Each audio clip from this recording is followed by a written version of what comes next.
Gracias a todos, gracias Sebastián, gracias a la Universidad de la Libertad por abrir las puertas de su casa. Creo que lo más importante es colaborar y cuando eso se logra, se hace magia. Y ese es el proyecto Habla. Entonces, como bien les dijo Sebastián, Habla lo que busca es, no busca, estamos tratando de posicionar a la educación y sensibilizar a todo México de la importancia que la educación tiene en la potencia del desarrollo humano, en la construcción de futuro y en crear un mejor país. Entonces, Habla es esta plataforma de acción, diálogo, pero sobre todo de tender puentes multiactor, de colaboración, como la que hoy se está concretando con este foro, para que justamente la educación esté al centro de nuestro quehacer y de nuestra preocupación cotidiana. Sebastián contó brevemente la historia. Habla nace el año pasado con un reporte que varios de ustedes veo que ya tienen. Y fue nuestro punto de partida para ver cuál es el estado que guarda la educación en México. El objetivo era entender los retos y sobre todo tratar de responder a la pregunta de ¿qué tenemos que hacer? ¿Qué tenemos que enseñar? ¿Qué debemos aprender o desaprender? Para que entonces podamos a nuestros alumnos, nosotros mismos, las futuras generaciones, pues enfrentar los retos de hoy y de un futuro que cada vez con los avances de la tecnología, y está buenísimo lo que aprenderemos en septiembre, pues se torna más incierto. Y hay tres grandes conclusiones de ese reporte, las resumo porque son 7 pilares de atención muy focalizados, pero 3 grandes reflexiones. O sea, la primera, que la educación es un derecho que debemos de aprender a exigir como sociedad, un derecho a la calidad y que eso nos obliga a poderlo demandar en donde sea que estemos, con quien, en el rol que tengamos. Si soy un maestro, tengo que promover esa calidad, tengo que dar lo mejor de mí. Si soy un padre de familia, cómo estoy acompañando a mi hijo en ese proceso de aprendizaje. Es decir, es un derecho y todos lo debemos de cuidar, todos lo debemos de construir desde donde sea que nos encontremos. Esa es una gran primera conclusión. La segunda, pues que los docentes, y esto nos lo han repetido millones de veces, pues son el factor escolar más importante. Son los que están enfrente de un grupo, son los que contienen a nuestros niños, a nuestros jóvenes, emocionalmente, académicamente. Y entonces, no solamente necesitamos contar con suficientes docentes, sino también brindarles las herramientas de formación, tanto inicial y como continua a lo largo de su carrera, para que puedan seguir siendo esa semilla que acompaña, el agua que riega para que todos como personas florezcamos. Y tercero y último gran pilar es que debemos invertir más y mejor en educación. Entonces, pues estos son los 3 grandes pilares que los invito a que descubran en el reporte. Quienes no hayan tenido el reporte lo pueden descargar en la plataforma www.hablamex.com. Ahí está disponible. Y los invito a que lo lean porque es una historia. Es la historia de una niña de 15 años que el año pasado inició su primer grado de preparatoria. La idea en este 2024, y bueno, es la historia de lo que va pasando con ella y su entorno, ¿no? Pero en este 2024 lo que queremos es, pues ya dejar de hablar de los qués en la educación para pasar a los cómo sís en la educación. Cómo construimos mejor, cómo hacemos para que lo que sabemos sí lo apliquemos y cambiemos. Entonces, bueno, el día de hoy, lo que vamos a aprender, este foro, en ese contexto es relevante justamente porque pues vamos a tener la oportunidad de escuchar de 3 grandes mujeres, mamás, profesionistas, lo que significa la inclusión, lo que significan las neurodivergencias, lo que es la discapacidad y cómo nos impacta eso en nuestras vidas, no nada más en la educación, sino más allá del aula y en la vida cotidiana, de todos nosotros, ¿no? Para eso les voy a hacer una breve presentación de las grandes personas a quienes tenemos aquí. Y pues bueno, la primera, Bárbara Anderson, que seguramente muchos de ustedes también ya la conocen. Bárbara está allá. Un gran aplauso. Bárbara es, esto es un resumen muy breve de toda la trayectoria de ustedes tres, ¿eh? O sea que les pido una disculpa con anticipación. Pero Bárbara es defensora de los derechos de las personas con discapacidad. Creadora de este sitio que les recomiendo ampliamente y que me eduqué muchísimo para poderme preparar para el día de hoy, que es www.yotambien.mx, que es el primer sitio de noticias 100% accesible en México sobre y desde la discapacidad. Es corresponsal de la red de radios argentinas Cadena 3, columnista de Opinión 51, Revista Expansión y Bloomberg Línea. En octubre del 2020 conseguiste la licencia de The Guardian en español para México y creó el sitio La Lista, el www.lalista-.com. Eres autora de 2 grandes libros, creo, bueno, más todos tus artículos, pero pues autora de Los 2 hemisferios de Luca, que está siendo adaptada a película ahora por Netflix para 190 países, y también Invisibles. Son 24 historias de mexicanos que cumplieron sus sueños y que fue ganador del Silver Medal en Latino Books Award 2023. Esta es Bárbara. Muchas gracias por estar aquí. Después tenemos a alguien de esta casa que nos abrió sus puertas, Doris González. Ella es doctora en psicología clínica con maestría en administración en centros educativos y especialidad como terapeuta cognitivo-comportamental. Se ha consolidado en el ámbito de la educación inclusiva y el bienestar estudiantil, desarrollando e implementando prácticas con un enfoque particular en el apoyo a estudiantes con neurodiversidad. Lideras el sistema de acompañamiento en esta universidad, la Universidad de la Libertad. Exponente del Diplomado en Educación E en el Centro de Capacitación Profesional CCP Latinoamérica, compartiendo estrategias pedagógicas adaptativas, promoviendo una comprensión más profunda entre los educadores sobre cómo facilitar un ambiente de aprendizaje inclusivo y empático. Aplausos para Doris.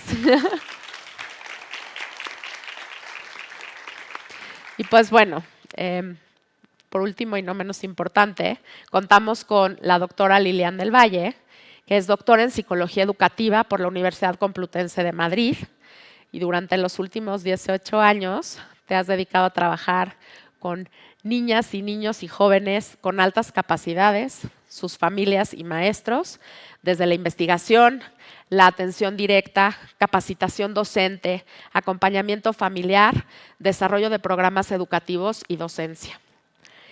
Es coautora de la Guía de Atención a Estudiantes con Aptitudes Sobresalientes de la Secretaría de Educación Pública.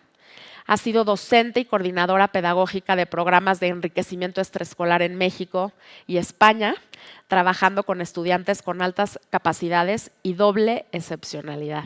Que todo esto ya aprenderemos de ti hoy. Y has publicado diversos artículos sobre este tema.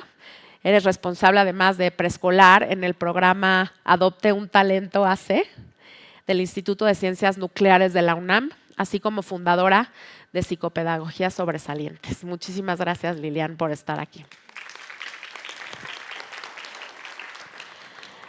Y pues bueno, antes de empezar el diálogo, me gustaría compartirles algunos datos. Bueno, no, primero voy a decir un poco las reglas de cómo nos vamos a manejar el día de hoy.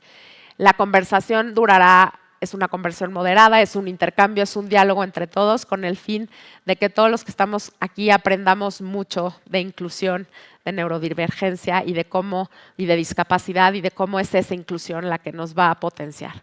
Eso va a durar aproximadamente 50 minutos. Después tendremos la oportunidad de tener una sesión de preguntas y respuestas de ustedes, y para finalmente cerrar con algunos comentarios finales. ahorita vamos a, perdón, justamente en el enmarque de esta conversación, les vamos a presentar un video como parte de este entendimiento un poco general del tema del día de hoy. Todas y todos somos diferentes. No existe una forma única de ser. Hablar de diversidad es hablar de una educación inclusiva, centrada en el derecho humano de aprender y en las capacidades y talentos que nos hacen únicos. Neurodivergencia es un término atribuido a la socióloga Judy Singer, que reconoce el hecho de que las diferencias neurológicas son variaciones naturales del cerebro y la cognición humana. Las personas que viven con ellas simplemente perciben, aprenden y socializan de manera distinta. Algunas de las neurodivergencias más comunes son TDA con o sin hiperactividad, autismo, dispraxia, dislexia, síndrome de Tourette o altas capacidades, entre algunas otras.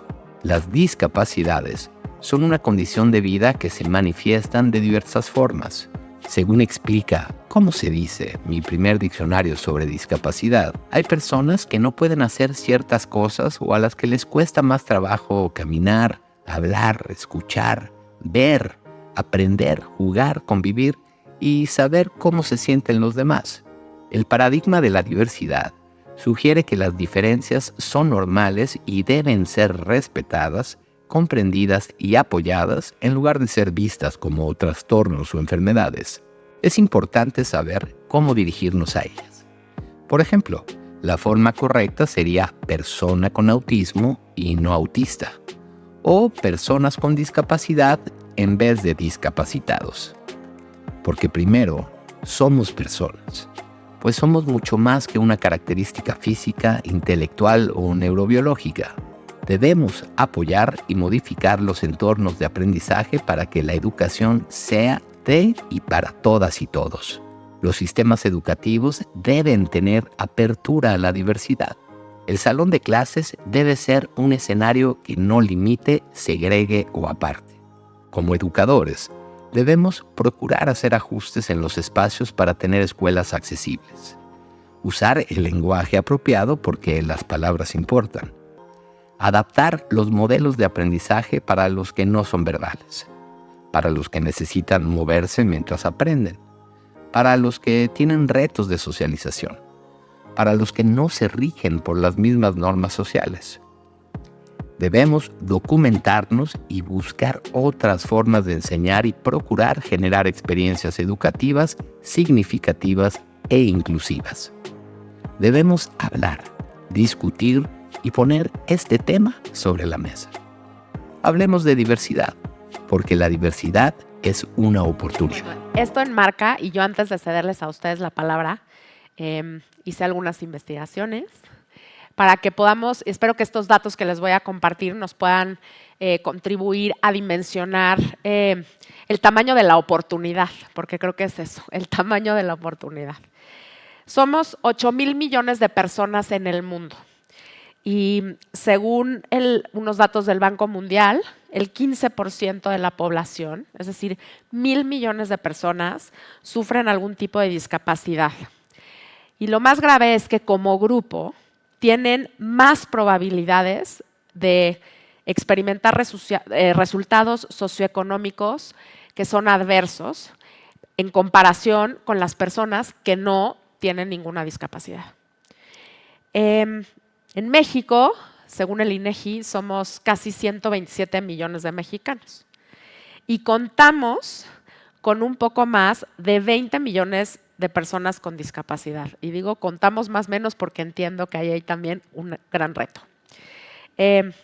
Nuestro sistema educativo nacional está conformado por casi 35 millones de estudiantes, 85% de los cuales son atendidos en escuelas públicas y solamente el 15% en escuelas particulares. Y de acuerdo con el INEGI, existe casi 1,600,000 niñas y niños que tienen entre 5 y 14 años y viven con alguna discapacidad, limitación o condición mental. ¿A dónde estudian estos niños? La SEP, para el ciclo 22-23, tuvo registro como inscritos, están registrados como inscritos a 718,900 alumnos con discapacidad. Hablábamos de 1 millón y cacho. No sé en dónde estén los demás. Aproximadamente 653,000 alumnos con discapacidad fueron atendidos en centros de atención múltiple, los CAMP, en unidades de servicio de apoyo a la educación regular, USAER, y en los centros de atención para estudiantes con discapacidad. No sé ahí dónde esté la inclusión, pero muy bien. Del 76% de las personas que tienen discapacidad son atendidas por lo que se conoce como educación especial. Y no cuentan, ese 76%, no cuenta con una condición precisada. Se consideran especiales, pero no sabemos un diagnóstico de en dónde está su discapacidad. Y según los datos que pude encontrar, son 20,061 estudiantes con aptitudes sobresalientes que representan el 3.16% de la población con estas, bueno, los alumnos con estas características. Estos niños que cuentan con una discapacidad van a la escuela en el 99.6% de los casos a la escuela pública. Y la educación particular solamente atiende al 0.4%. Tenemos además 2.2 millones de personas que son mayores de 15 años y tienen alguna discapacidad, limitación o condición mental y no saben leer ni escribir, es decir, son analfabetos. Y en México, el 44.8% de las personas con discapacidad tienen un rezago educativo. O sea, no cuentan con educación obligatoria o no acuden a un centro de educación formal. En contraste con las personas que no tienen, o sea, sin discapacidad, en donde el rezago educativo solamente está presente en el 17.6% de los casos. Entonces, este es el marco de datos. ¿Cómo abordamos el tema? ¿Cómo empezamos a hablar de inclusión? ¿Y qué es y qué implica la inclusión? Sería nuestra primera pregunta para hoy. Quien quiera comenzar, quien quiera aportar desde sus respectivas especialidades. Creo que la primera respuesta tiene que ver con tu pregunta de dónde estarán, ¿no? Esos 350,000 personas en edad escolar que no están escolarizados, ¿dónde estarán? Creo que eso es la principal pregunta que tiene que ver con la inclusión, porque deben estar dentro de una escuela. La educación es un derecho constitucional y no hay un asterisco al pie que diga aplica restricciones, es para todos. Que no se brinde es un enorme error de políticas públicas, pero necesitan estar en una escuela, deben estar en una escuela, porque son personas que necesitan muchos apoyos en distintas situaciones y en distintas condiciones. La discapacidad o la lesión o la situación que vivan, lo más importante es que estén además educados, porque la educación es un gran habilitador de otros derechos. Si yo no estoy educada, no tengo derecho a la seguridad. Me encantaría saber cómo hacen para dar una denuncia en un ministerio público estos cerca del 40% de adultos con discapacidad analfabetos. Me tocó hacer una entrevista hace un par de años con una mujer que estuvo 4 años presa en Santa Marta porque era sorda. Nunca había tenido un aparato auditivo.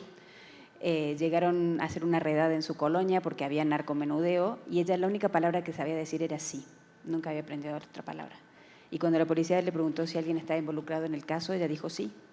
Y se fue a Santa Marta y estuvo 4 años hasta que sus compañeras de pabellón hicieron una colecta y vendieron unas cosas tejidas que hacían para comprarle un audífono y que ella pudiera escuchar, y empezó a hablar. Y la primera palabra que escuchó era que era inocente por un juez. Esa situación no ocurre en África, sino que ocurre aquí, a pocos kilómetros donde estamos en este evento. Y creo que esa es la brutalidad de no acceder a la educación. No acceder a la educación significa no acceder a ninguno de los otros derechos. Es muy difícil ir a un hospital si uno no sabe comunicarse correctamente de qué le pasa. Es muy difícil acceder a otros derechos. Entonces, esa situación tan brutal y tan difícil me parece que es la primera pregunta que tiene que ver con la inclusión. Todos tienen que estar incluidos. Es toda una declaración y México, además, forma parte de la Convención Internacional de los Derechos de las Personas con Discapacidad. Y no solamente forma parte, México inventó la convención. México le dedicó al mundo, yo creo que uno de los tratados de derechos humanos más importantes de la historia, que es la Convención Internacional. Fue redactada por Gilberto Rincón Gallardo, muy poca gente lo sabe, pero aquellos que hemos logrado ir a la ONU, hay una placa de bronce enorme con su nombre, porque la manera en que hoy atienden en el mundo a 8.000 millones de personas, a 1.000 millones de personas que tienen alguna discapacidad, se le deben a Gilberto Rincón Gallardo, y uno de los países donde menos se aplica la convención es en el nuestro, empezando por la educación. Así que creo que la inclusión educativa es que nadie tenga que preguntar en ningún momento ¿y dónde estarán estos 300.000? Que son muchos más siempre. Lo que comentabas también es cierto. Los pocos que entran, que es solamente el 25%, este dato es brutal. 1 de cada 4 personas con discapacidad en este país entra a una escuela. Hay 3 personas con discapacidad que nunca vio un salón de clases, que no sabe lo que es un maestro, que en su vida tocó una pizarra. En esa condición, creo que lo importante es abrir las puertas, recibir a la mayor cantidad de alumnos y empezar a crear realmente un ambiente que sea accesible para todos. La discapacidad no está, y eso lo dijo Gilberto Rincón Gallardo, y es el corazón de la convención, y recién lo hablamos en corto. La convención lo que vino a traer hace 14 años ya es cambiar el concepto de la discapacidad como algo de salud, una enfermedad, alguien que hay que rehabilitar y curar, por personas con derechos. La discapacidad no está en las personas, la discapacidad está en nosotros, que ponemos barreras para que las personas no puedan cumplir con sus derechos. Son los maestros que le dicen a los padres, no tengo cupo, no estoy preparada y se tienen que ir. Son los médicos que dicen, no sé cómo atender a esta persona sorda. Son los miembros de un ministerio público que dicen, a una persona ciega no le puedo tomar una declaración porque como no vio quién lo robó, no me importa si le robaron. Entonces creo que las barreras son nuestras. El hecho de que hoy haya 350.000 personas en edad escolar, entre los 5 y los 17 años, fuera de una escuela, tiene que ver con todos nosotros. Claro, claro. Yo te quiero decir dónde están de los 20.000 de altas capacidades. En la escuela.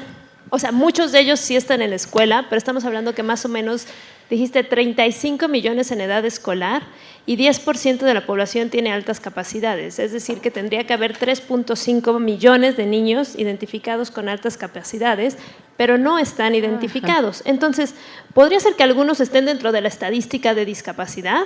Porque como no contesta, no habla, no pone atención, no hace lo que yo espero, entonces yo ya consideré que tenía déficit de atención. Como se le dificulta la socialización con sus pares, a veces incluso le propongo, a lo mejor tiene autismo, que podría ser, eso sería doble excepcionalidad, ¿no? Pero muchos de ellos están identificados con una discapacidad en el sentido de como yo no lo supe atender, creo que tiene otra condición. Muchos están en las escuelas, o sea, pero están identificados como el raro, el ñoño, el que se aburre, el latoso. Entonces, ¿dónde están? Yo he identificado niños con aptitudes sobresalientes en CAMS, ¿no? En los centros de atención múltiple, porque era imposible que se quedara sentado, imposible que cumpliera con estas cosas. Entonces, pues están, así como en el caso de discapacidad, que no están totalmente identificados y no están en las escuelas, la mayoría de los alumnos con aptitudes sobresalientes sí están en las escuelas porque no se enfrentan a lo mejor a esta barrera de acceso, pero sí a una barrera de aprendizaje, a la barrera de participación, no están incluidos, pero sí están la mayoría dentro de las escuelas. Y que justo es uno de los retos con lo que nos topamos en la inclusión, que no están identificados, no sabemos qué es el grupo de alumnos que tenemos, ¿no? Entonces justo están en las aulas y pensamos que es un niño que no puede poner atención. Y entonces estos datos que tienes no necesariamente llegan de las escuelas, ¿no? Sino llegan de los centros de rehabilitación, porque todavía la discapacidad es vista como algo que requiere rehabilitación y no inclusión, ¿no? Y entonces pensamos que el modelo social no es posible, ¿no? Justo porque no sabemos y no tenemos conocimiento de todo lo que pueden hacer las personas neurodivergentes. Y los vemos como unas personas que no tienen, que hay dificultades cuando nos olvidamos que son personas excepcionales, ¿no? Que tienen unas habilidades extraordinarias que a lo mejor un neurotípico no tiene. Correcto. Y bueno, y aquí nada más para entender, porque en el video nos decían las palabras importan. ¿Qué es alguien neurodivergente? ¿Qué es alguien con discapacidad? ¿Qué significa? ¿Cuál sería la diferencia entre neurodivergencia y discapacidad? ¿No? ¿O qué es una neurodivergencia y qué es la discapacidad? A ver, todos somos neurodiversos, todos aquí, ¿ok? Cada uno, entre nosotras tres igual. La neurodivergencia es una característica en la manera en la que aprenden, procesan y perciben el mundo. Algunas personas neurodivergentes no presentan una discapacidad, ¿no? Aunque les da o los consideramos con una discapacidad justo por las barreras con las que nos topamos para poder entender el cerebro de esas personas. Bueno, la discapacidad es cualquier condición física o neurológica o social que te impida llevar una vida estándar. Y se dice la palabra estándar porque ya no se puede usar ni siquiera la palabra normal, pero llevar una vida estándar, levantarte y hacer una vida en la media, ¿cómo sería? Hegemónica. Regular, sí, hegemónica. Hegemónica, sí. Entonces, cualquier persona, muchas veces hemos discutido esto en muchos foros, no sé si ustedes saben, pero la depresión es una discapacidad. La depresión es una condición que te impide llevar una vida estándar, que te impide levantarte a la mañana y tener todo el ánimo del recién levantado para irte a trabajar o para irte a estudiar. Esa condición es discapacitante. De hecho, es la principal condición discapacitante en México en mujeres y va a ser la principal a nivel mundial a partir del 2025. Entonces, muchas veces pensamos que la discapacidad es la rampa, el dibujito de la silla de ruedas, y en realidad la discapacidad motriz es la menor. La mayoría de las discapacidades son invisibles. A ver, y entonces, y pensando en esto que nos decías, Bárbara, de la educación como un derecho habilitante de otras, las tres coincidieron en la parte del diagnóstico. En altas capacidades, pues sí están en la escuela, pero ni siquiera están bien identificados. Si vamos por pasos, el primer gran reto es diagnosticar. ¿A quién, no? México tiene un bajísimo índice de diagnósticos. Tiene muy bajo diagnóstico y los diagnósticos tardan en promedio 9 años en darse. Y no estoy hablando de diagnóstico de un TDAH neurodivergente, estoy hablando de alguien con sordera o con baja visión. El 75% de estos 700.000 alumnos con discapacidad que tiene la SEP registrados, el 75% no tiene diagnóstico, son otros. Entonces tenemos discapacidad visual, que es la principal, discapacidad auditiva, discapacidad motriz, discapacidad psicosocial y otras. Otras es un PAI del 75%. Y todas las decisiones públicas de inversión en infraestructura física o en infraestructura educativa, como los libros del CONALITEC para personas con discapacidad visual, es para el 25% de ese país. Todo el resto es una especie como de submundo que no se sabe qué es, ni qué necesita, ni qué requiere, ni cómo me tengo que preparar como padre, Ajá. como maestro o como director de escuela para ese universo invisible de gente que tengo la obligación de recibir, pero no sé quiénes son. Y perdón, digo, si quieren comentar algo en este sentido, Adel, porque a lo que voy es, me doy cuenta de mi neurodivergencia o discapacidad hasta que entro a la escuela, o existiría la manera, o sea, si aquí hay un tema de salud, sé que hay varias quizás condiciones que puedan detectarse desde el embarazo, pero y si se detecta, ¿qué seguimiento se le tendría que dar? Por ejemplo, después, la primera infancia en el reporte es uno de los niveles que está identificado como menor atención y es riesgoso por la importancia que la primera infancia y la atención y las conexiones neuronales o el poder identificar tiene. Entonces, ¿es necesariamente la escuela quien debería de detectar o este tema de diagnóstico tendría que ser desde la salud en el mundo ideal, no sé si algún país ustedes sepan que así lo tenga, que las embarazadas nacen y hoy nació Ale Carmona y pues bueno, la verdad es que a lo mejor lo físico es como más evidente o entiendo los estímulos de los bebés, ¿no? O sea, siempre te dicen si sigue, si escucha, si responde. A lo mejor eso quizás es más fácil, pero ya cuestiones más altas capacidades, el diagnóstico se tendría que dar desde el salud y que ese niñito, así como te piden su cartilla de vacunación, tuviera ahí este diagnóstico para entrar a la escuela. Yo no creo que tendría que ser únicamente la escuela y creo que no es así de hecho, ¿no? O sea, por ejemplo, los pediatras en casa. Pero justo toda esta población que no conocemos cuál es la discapacidad, que no está visibilizada, que no reconocemos, es la que nos cuesta más trabajo poder detectarla. Sí creo que la escuela es un lugar en donde se detecta de manera temprana, pero participan equipos multidisciplinarios y la familia, ¿no? Parte del problema también es que nosotros como madres, padres, a veces desconocemos cuál es la norma, la regularidad, ¿no? Y entonces vemos conductas en nuestros hijos que pensaríamos que son las esperadas. Y luego cuando llegan a darnos como cierta retroalimentación en donde nos quieren, ¿no?, como explicar lo que puede estar pasando, pues también pasamos por un momento de negación. Y entonces pues necesitamos todo un grupo que nos apoye, ¿no?, para entender, para reconocerlo. Y que en otra parte, digo, comentando, pues no todas las detecciones o diagnósticos son en esta parte como tan objetivos, ¿no? Como dijiste, sacar sangre o hacer un estudio de sigue, ¿no? Entonces creo que estas condiciones o también las discapacidades invisibles que requieren como algo mucho más integral, un diagnóstico clínico que requiere no solamente justo, o sea, lo que se ve en la escuela, sino en casa.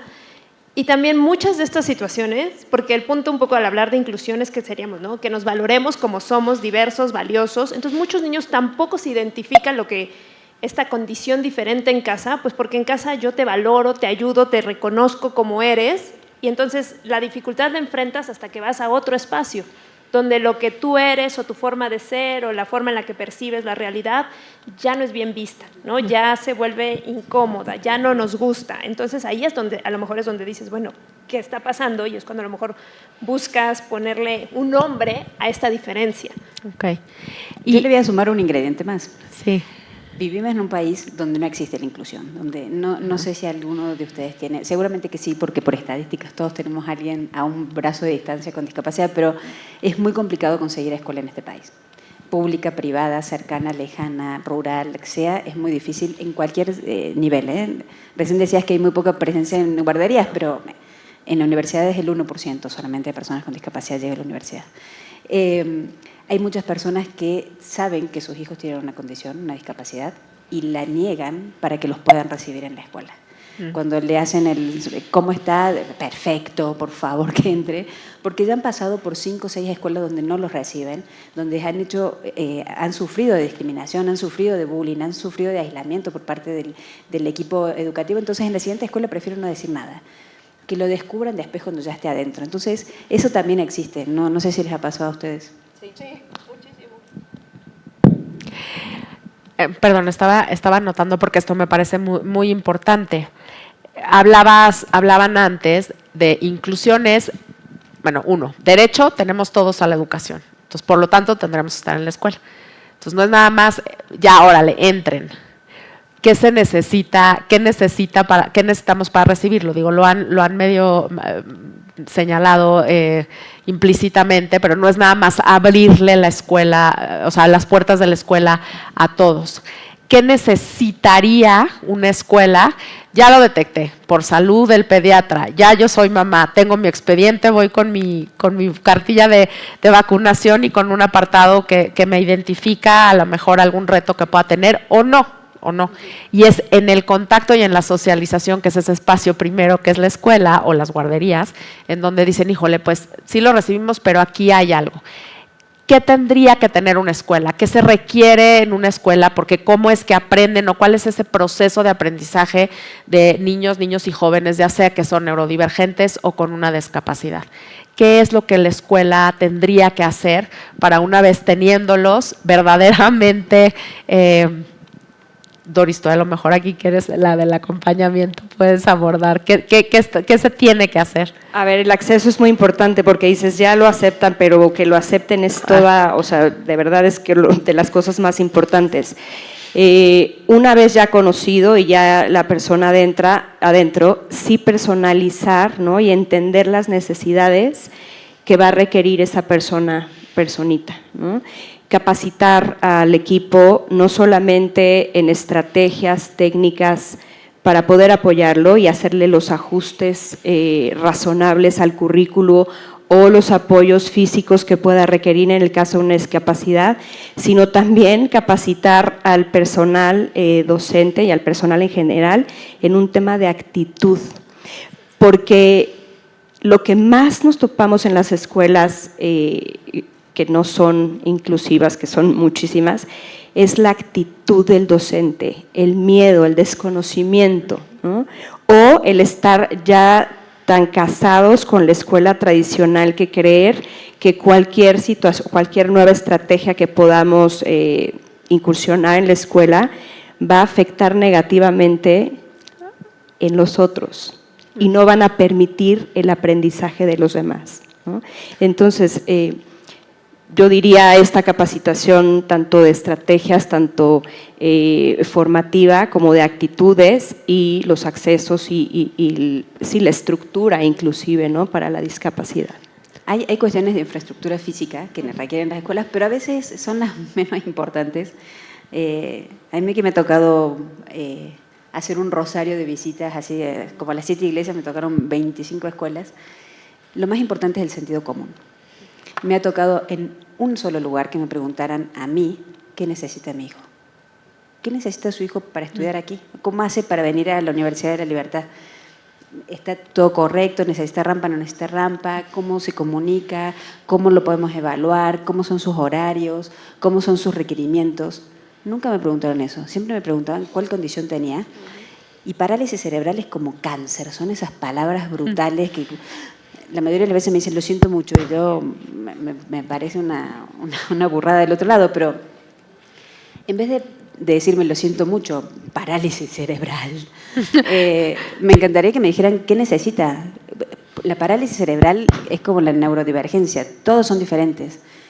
Usa silla de ruedas, no usa silla de ruedas, usa muleta, tiene sombra, no tiene sombra, se comunica oralmente, usa un iPad, sabe lectoescritura, no sabe. Jamás me preguntaron nada, nunca. Lo primero que te dicen es, no estamos preparados. ¿Qué crees? No tenemos rampa. Lo menos importante es la rampa. En mi casa no tengo rampa y lo subo a UPA a todos lados.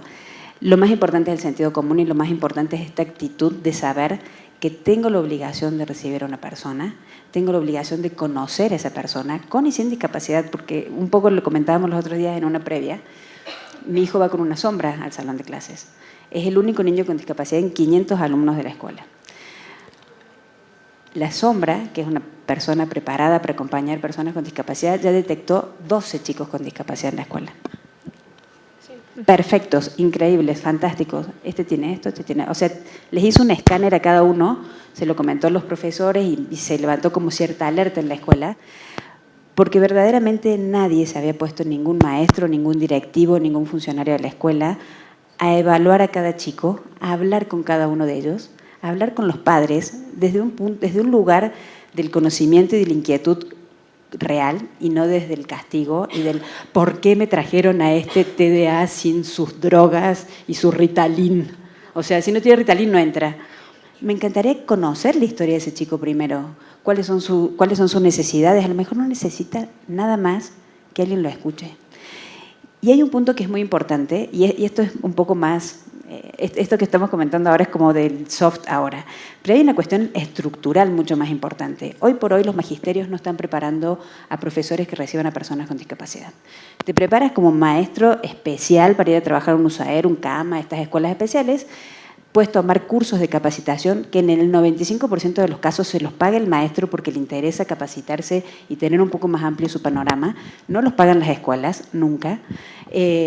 Porque la escuela, otra vez, no tiene ningún incentivo a recibir a alguien con discapacidad. Entonces, ¿para qué voy a preparar a mi gente? ¿Para qué voy a invertir en eso? Más vale invertir en inteligencia artificial, que es lo de moda ahora. No hay eso. Hoy, en la actualidad, solamente el 5% de los miles de estudiantes de magisterio, 5% se están preparando para atender a personas con discapacidad, cuando tenemos 750.000 inscriptos nada más. El dato que nos dio recién era que en edad escolar, entre los 5 y los 17 años, hay 2.2 millones de personas con discapacidad. Entonces, imagínense el volumen de necesidad educativa que hay, de necesidad docente que hay, y las escuelas, así como bien decía ya, si es el 10%, deberían tener 3.5 millones, las escuelas también tendrían que tener ese mismo porcentaje. A ver, si el 16% de los alumnos de una escuela deben tener una discapacidad, deben, por estadística, tener una discapacidad, tengo que tener el 16% mínimo de mi cuerpo docente preparado para atender a una persona con discapacidad. Cualquier padre que llegue a esta escuela no le puedo decir que no. Necesito saber qué tiene y preparar a mi equipo para recibirlos. Y hay un ingrediente extra, no menor, y creo que uno de los más tóxicos, que son los padres. Los padres de los niños, miren, acá tengo un montón de gente que aplaudiendo. Los padres de los otros niños, de las otredades, de los neuroperfectos, de los que no tienen ninguna cosa, no saben lo difícil que son. Yo he recibido un montón de mensajes de la escuela diciendo, los padres de, no voy a dar nombres, me dicen, pero de 4 alumnos, pidieron que no esté un chico con parálisis cerebral en su salón porque lo van a hacer más tonto. Va a estar más lento. La maestra le tiene que explicar más a él que al resto, entonces se atrasan todos. Padres que no tienen la menor idea cómo funciona la educación, padres que no tienen la menor idea cómo funciona un salón de aula y que evidentemente demuestran una ignorancia bastante profunda y analfabetismo social. Pero es un trabajo súper importante el sensibilizar a los padres de familia de esa escuela de que van a llegar chicos con discapacidad, para que sean desde el hogar en que se los incluye a esos niños, para que luego los compañeros lo incluyan en el salón y los maestros les lleven el apunte. Es sumamente importante y los padres de familia no están en ningún plan de estudios de la SEP, no están en ninguna parte del proyecto educativo de este país y son fundamentales porque son los que hacen más presión para que las personas con discapacidad no estén en este país escolarizadas. Desde las altas capacidades, ya se me acabó el tiempo. Yo te diría, bueno, pero creo que no desde, o sea, creo que abarca todo, yo diría sensibilidad. O sea, sensibilidad de algo, a veces suena, pero yo suelo empezar mi clase de inclusión con mis alumnos así de todos somos personas. Y todos me dicen, es obvio. Y digo, si fuera tan obvio, no habría esta parte de que no hay derecho a esto, no hay derecho a esto. Entonces yo creo que la sensibilidad, como decía Doris, de decir así, no solo la formación, no solo la estrategia, sino de decir, todos somos personas y todos podemos aprender, todos tenemos fortalezas. Y a partir de las fortalezas es de donde aprendemos. Entonces, independientemente de si tiene altas capacidades o tiene discapacidad, todos tenemos fortalezas y desde ahí es de donde tenemos que construir, ¿no? Entonces, creo que eso es algo que nos falta en las escuelas porque siempre estamos viendo lo que no puede hacer, lo que hace mal, lo que no está haciendo. Entonces, creo que esa parte, como de darnos cuenta, pues todos aprenden, o sea, todos tenemos fortalezas, todos tenemos intereses y desde ahí se tendría que educar, desde la persona, desde sus fortalezas y sus intereses. Generar comunidad, ¿no? Generar comunidad donde las familias, como bien decías, puedan participar activamente, ¿no? Capacitándose quiénes son los compañeros de nuestros hijos, no solamente ayuda a esta persona con discapacidad, sino sensibiliza a toda la población de la escuela, ¿no? Y entonces, cuando nuestros compañeros, nuestros alumnos empiezan a estar sensibles, no solamente reciben y dignifican la diversidad, sino también empiezan a desarrollar valores, empiezan a desarrollar otras habilidades de explicarle al compañero, ¿no? Porque sabemos que un nivel del aprendizaje como muy profundo es mi capacidad de explicarle. Y entonces cuando yo entiendo que las personas con las que comparto el aula o mis hijos, también desarrollo habilidades y pertenencia a esa comunidad. Y sin duda el generar comunidad va a potenciar que todos los alumnos puedan aprender significativamente.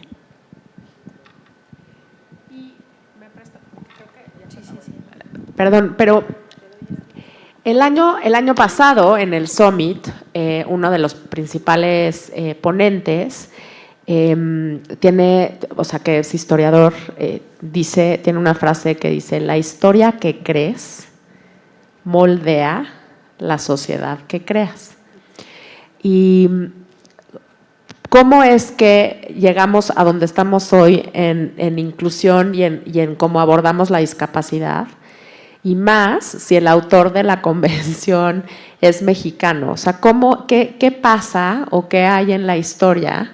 Que creo que, Bárbara, tú, o sea, aprendí o escuché de ti esta historia y me gustaría que la compartieras con todos, porque en la historia de México, cómo es que se abordaba la discapacidad y cómo llegamos a donde estamos hoy, un poco para poder, desde ese nuevo paradigma y desde estos nuevos lentes que a partir de hoy nos podemos poner para innovar desde la inclusión. Pero cuenta, porque me parece como muy importante. Sí, es fascinante porque mientras en el Olimpo griego y romano los cuerpos más perfectos, los Zeus, y tenían el acceso al máximo poder, para las culturas mesoamericanas las personas con discapacidad eran las que tenían contacto directo con los dioses.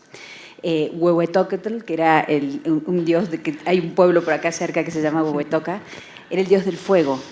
Y el fuego lo llevaba en una especie de olla en su espalda, por lo cual tenía una escoliosis, y era una persona con escoliosis. El sol tenía lepra. El dios del sol, que era tan importante, tenía un problema en su piel.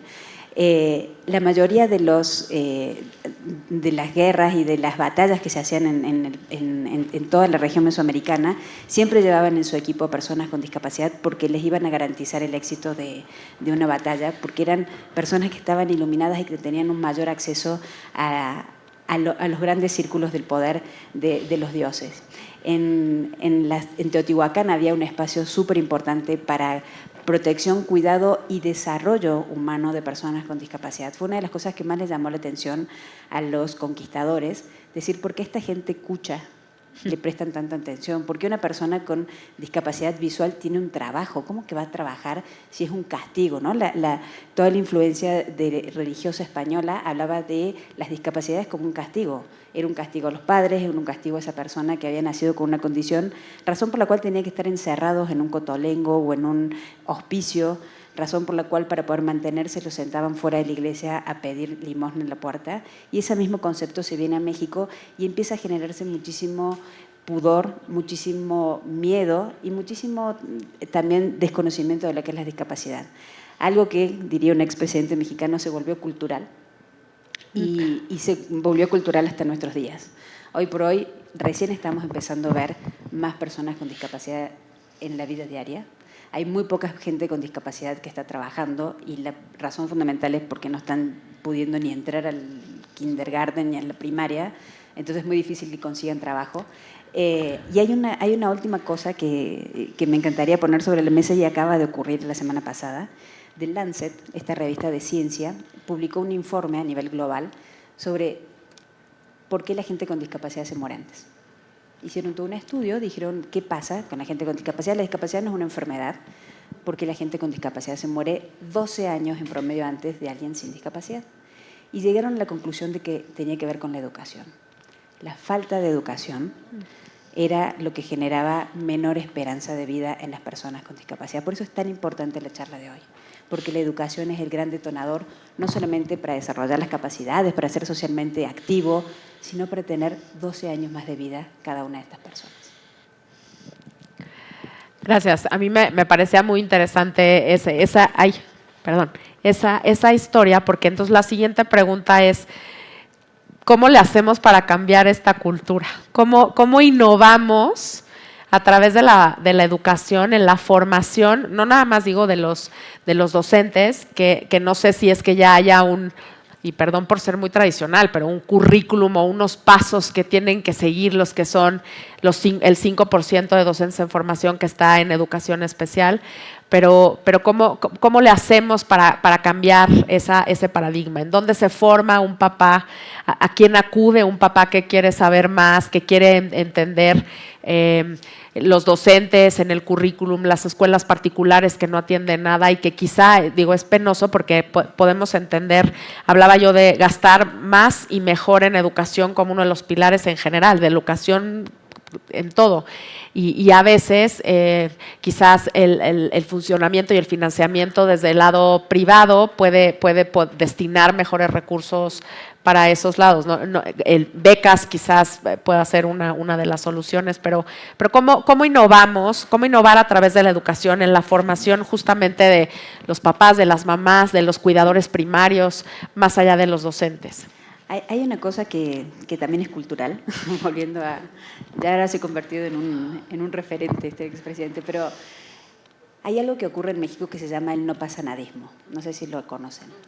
No pasa nada. Si una persona con discapacidad no puede entrar a una escuela, no pasa nada. No pasa nada en esa escuela, no le pasa nada a ese maestro, a ese director, a ese centro educativo. Si una persona con discapacidad no accede a un trabajo porque fue discriminado porque tenía una condición, no pasa nada. Esa multinacional va a seguir operando sin ningún problema. Si yo trato de ir a un lugar público y no en rampas y no puedo entrar, no pasa nada. Y me tengo que ir a mi casa o me tengo que volver a donde tenía que ir. Los ministerios públicos en este país son como la pirámide de Chichén Itzá, son un ejemplo de escaleras. Es muy difícil acceder a cualquier oficina pública en este país, a cualquier trámite, a cualquier información. La información no es accesible en México tampoco. Entonces creo que el principal punto es, tienen que pasar cosas. Las cosas se consiguen por amor o por dolor. No las estamos consiguiendo con amor, porque estamos poniendo amor bastante, se tiene que conseguir con dolor. Y los grandes cambios, que recién nos pedías otros ejemplos internacionales, los grandes cambios que ocurrieron en otros lugares, como la ADA en Estados Unidos, que es la Asociación Pro Discapacidad, o los cambios que ocurrieron en la Unión Europea, ocurrieron a partir de consecuencias. Una escuela que no me permite a mi hijo entrar a una escuela, yo voy, la denuncio y le cierran 24 horas, 48 horas, 72 horas, hasta que esa escuela decida abrir la puerta, porque no tengo asiento, es una excusa bastante simple, y a partir de ese momento se empiezan a desencadenar un montón de otras acciones. Si me van a cerrar mi escuela con el costo que significa que yo tenga 1.500 alumnos en su casa y el prestigio, me voy a preocupar por capacitar a mi gente, tener el espacio, voy a empezar a hacer una necesidad automáticamente sinérgica para poder recibirlos, porque el costo es muy alto por no recibirlo. Creo que eso es muy importante. Una de las cosas que pasó, este país tiene unas leyes magníficas, la reforma constitucional es magnífica, la ley educativa, la ley de inclusión, la ley de discapacidad, la Convención Internacional de la ONU, son muy bonitas. El hecho es, del plato a la boca se cae la sopa, la puesta en vigor de esas cosas no existe. A mí me tocó estar en la reforma educativa del 17 y en la del 19. En ninguna de las dos logramos pasar la cuestión de cuáles son las consecuencias. ¿Qué pasa con una escuela cuando no recibe una persona? ¿Qué pasa con una escuela que no invirtió el poco mucho dinero que le tocó para infraestructura en una rampa, que no preguntó a sus alumnos qué tiene, que no avisó a Conalitec que necesita tantos o cuales libros en braille? No saben la cantidad de escuelas con material en braille que no tienen maestros que sepan braille. Entonces yo le entrego a un alumno ciego un libro lleno de puntitos y no tengo quien lo califique, no tengo quien le enseñe a leer ese libro. Esa situación es muy real y está ocurriendo actualmente. Entonces creo que hay una cuestión de políticas, condiciones, y que se acabe el no pase nadismo, que sí pasen cosas. Si queremos que esas 300.000 personas con discapacidad que están en su casa mirando la tele, estén en un aula preparándose para convertirse en personas sumamente necesarias para este país, tienen que pasar cosas, tienen que pasarle cosas a los ministros de educación, a los secretarios de educación pública, a las escuelas públicas, privadas, a las universidades, a todos los organismos que toquen de alguna manera la educación. Eso es sumamente importante. Hay hasta, recién decíamos esta parte cultural, hay hasta frases hechas que repetimos y que nos damos cuenta de que no son correctas, como, bueno, más vale pedir perdón que permiso. Es horrible pedir perdón que permiso. O sea, ¿en serio? O a ver si es chicle y pega. Voy a ver si es chicle y pega, me voy a poner en esta rampa, si no viene nadie, yo ya me quedo en la rampa. Y no está bien. O sea, dejar pasar de lado esas palabras o esas frases que parecen chistosas, o no levantar la mano y convertirnos en personas verdaderamente responsables de un sistema educativo es importante. Los otros días me preguntaba una mamá de un colegio, del colegio donde van mis hijos, ¿cómo puedo ayudarte para que haya más educación inclusiva? Dije, solamente levantando la mano y preguntando por qué en esta escuela hay solo uno. ¿Por qué en esta escuela hay uno? Cuando debería haber el 16% de 500, debería haber por lo menos 70 chicos con discapacidad. ¿Dónde están? ¿Por qué no están en todos los salones?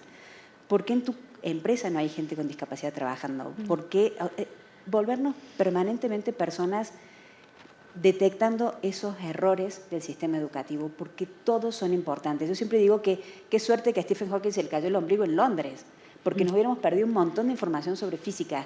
A Stephen Hawking se le cayó el ombligo en Chiapas y hubiera pasado un montón de información que tienen que ver con el universo y con este mundo que nos hubiéramos perdido. Creo que es importante saber que dentro de cada una de las particularidades hay gente sumamente importante para este país. Bueno, yo también digo, retomando un poco, y visibilizar, ¿no? Porque creo que tampoco están presentes. O sea, vemos la televisión y no pasan, o sea, vemos las series, no pasan, no los vemos en la calle, o cuando los vemos de esta forma como pidiendo dinero. O sea, entonces de alguna forma se refuerza esta idea de, bueno, eso es lo que les toca. O cuando los medios de comunicación nos hablan, digo, yo quisiera, ¿no? En el tema de altas capacidades, nos crean estas expectativas o estos prejuicios, ¿no? Niño que tiene el IQ más alto que Einstein va a llegar a la NASA. O sea, nadie evalúa a Einstein, no conocemos su IQ. Y la otra, ¿por qué lo cargamos de, o sea, tiene que llegar a la NASA, ¿no? Entonces creo que los medios de comunicación, no sé si hacen un papel, pues en general horrible, bueno, al menos en altas capacidades, horrible, y en discapacidad, bueno, también, ¿no? Entonces creo que, o sea, decimos, hablamos de la escuela, pero bueno, socializamos en todos lados. Entonces creo que no solo pensar en esta parte de la escuela, sino cómo en todos lados visibilizamos la diversidad de una manera pues diferente, ¿no? Positiva. A lo mejor van a decir que yo sigo con mi necedad de diversidad como todos somos personas. Y abrir la participación también en entornos laborales, porque si crees que en la educación no llegan, olvídate a los espacios laborales, ¿no? O no dignifican el empleo para las personas con discapacidad, entonces los ponen a hacer actividades que no involucran cierto proceso y cierta inteligencia. Entonces, también abriendo todos un espacio en el lugar en donde estamos para que puedan laborar, para que los podamos formar en la vida laboral, es muy importante, porque justo vamos a crear la necesidad, ¿no? O sea, si abrimos el espacio para que estas personas puedan tener un empleo digno, va a haber necesidad de capacitar a la gente que va a estar con él y va a ir también para abajo, es decir, no solamente efecto cascada, sino también salmón, ¿no? En donde por los dos lados podemos llegar a visibilizar la necesidad de que participen en todo. Corresponsabilidad, 100% es de todos. Y nos quedan 6 minutos para antes de pasar a las preguntas que ustedes tengan, pero me gustaría, ya hay cosas buenas, tampoco, o sea, ya hablamos de todos los retos, ya hablamos de las oportunidades, pero me gustaría que me compartieran qué ya se hace bien, ejemplos de lo que ya sucede bien hoy. Para poder, si es algo de replicar, es algo de potenciar, si ya hay un modelo que funcione, pues ¿por qué no se promueve más, ¿no? Que compartir esa experiencia positiva para poder hacer un efecto multiplicador y que sí tengamos educación inclusiva? Sí, claro. A ver, desde la trinchera del espectro autista, la comunicación aumentativa alternativa me parece que está funcionando maravillosamente, que de hecho también la usas, ¿no? Luca la usa. Hay plataformas que ya promueven el poder ajustar los contenidos para diferentes necesidades, estos grupos de apoyo y de aulas sensoriales, la creación de comunidades de aprendizaje, estos chatbots que están 24/7 para personas neurodivergentes, en donde constantemente pueden dar apoyo psicoemocional, programas psicoemocionales en las escuelas, que aunque aún están bajito, ya están educando, ¿no? Preparación para madres, escuela para padres, que aún, bueno, pues están dirigidas a solamente cierto grupo, pero que ya existen. Entonces, empezar a lo mejor un poco a abrir, ¿no?, los temas, en temas de discapacidad, pero pues ya estamos ahí. Por lo menos las familias ya están en las escuelas, ya están aprendiendo, ya están conversando, ¿no? Yo creo que ahora, pensando en voz alta, ¿no?, de las áreas de oportunidad que hay, creo que una sería una plataforma justamente de intercambio de buenas ideas. Están ocurriendo cosas, pero muy aisladamente, ¿no? Conozco casos en no sé, el Cerro de la Estrella en Monterrey, que están haciendo cosas interesantes. Querétaro y Guanajuato están haciendo cosas súper específicas para cierto tipo de discapacidad. En el sur, curiosamente, Chiapas tiene el índice más alto de discapacidad intelectual de México, no sabemos por qué, pero ahí están haciendo cosas interesantes las aldeas SOS para educación. Lo que no existe hoy es un reservorio de toda esa información. Que si yo soy una maestra de la del Valle, que tengo un alumno con TDA, puede entrar y preguntarle a otro maestro en donde sea, en México, para ver un intercambio de ideas, prácticas, de curvas de aprendizaje que me tengo que ahorrar, buenas prácticas de evaluación, de medición de resultados. Creo que tenemos mucho talento, porque una de las cosas que recién decíamos al principio era la diferencia la hacen los maestros, definitivamente, y a veces un maestro con muy buena voluntad y con mucha creatividad y sentido humano le puede transformar la vida a un montón de alumnos y a personas con discapacidad. Pero se va con ella ese conocimiento, con esa persona se acabó, y debería haber un reservorio de esas grandes ideas, porque estoy convencida de que hay mucha información y que no hay que inventar el hilo negro cada día, sino que se puede saber, o sea, un lugar donde yo pueda recurrir y decir, a ver, tengo 4 alumnos con discapacidad auditiva, necesito tener intérprete de lengua de señas, no con un video, con una pantalla, ¿cómo puedo adaptar mis contenidos? Les prometo que en este país, con 37 millones de estudiantes, hay gente que ha hecho cosas increíbles, pero se está perdiendo porque no hay un acumulador, un concentrador de ese conocimiento. Algo más que mencionábamos hace un ratito que platicábamos es, por ejemplo, Microsoft da un reconocimiento, ¿no? O contrata gente con dislexia porque consideran que son cerebros muy creativos. Entonces ya tener dislexia es un punto extra, ¿no? O sea, es un soft skill. Ajá. Entonces también el reconocimiento de la discapacidad o de las diferentes condiciones como una fortaleza, o sea, como voltear este discurso en donde la discapacidad es una barrera y entonces empezar a verlo como fortaleza, creo que es algo que estamos empezando a hacer bien en algunos lados. Yo creo, bueno, o sea, yo tengo cierto contacto con la Secretaría. Me voy a aventar algo. Las redes de familias que en algunos estados logran hacer y entonces, pues de esta forma pueden exigir, pueden buscar soluciones, justo como comentaba Bárbara, ¿no? O sea, a lo mejor yo te puedo platicar de lo que he hecho, entonces creo que las redes de familias, en el caso de niños con altas capacidades, aptitudes sobresalientes, también han ayudado en esta parte porque también se vuelven espacios de apoyo, espacios donde puedes compartir, donde puedes crear, donde puedes ver también donde como la sociedad civil también se ha organizado, o sea, dicen que otras cosas positivas, pues hay muchísimos esfuerzos de sociedad civil, a lo mejor separados, pero que pues también habría que reconocer el trabajo que han hecho. Muy bien. Pues digo, nos queda menos de un minuto. Creo que, Doris, tocaste el tema de la inteligencia artificial, que me parece, y bueno, ya después podremos profundizar más, pues ahí hay un área de oportunidad para ayudar, para contribuir.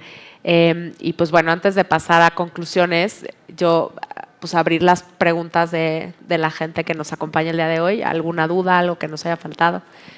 Ay, qué bueno, sí. Bueno, ¿no? Que luego nadie nos pregunta.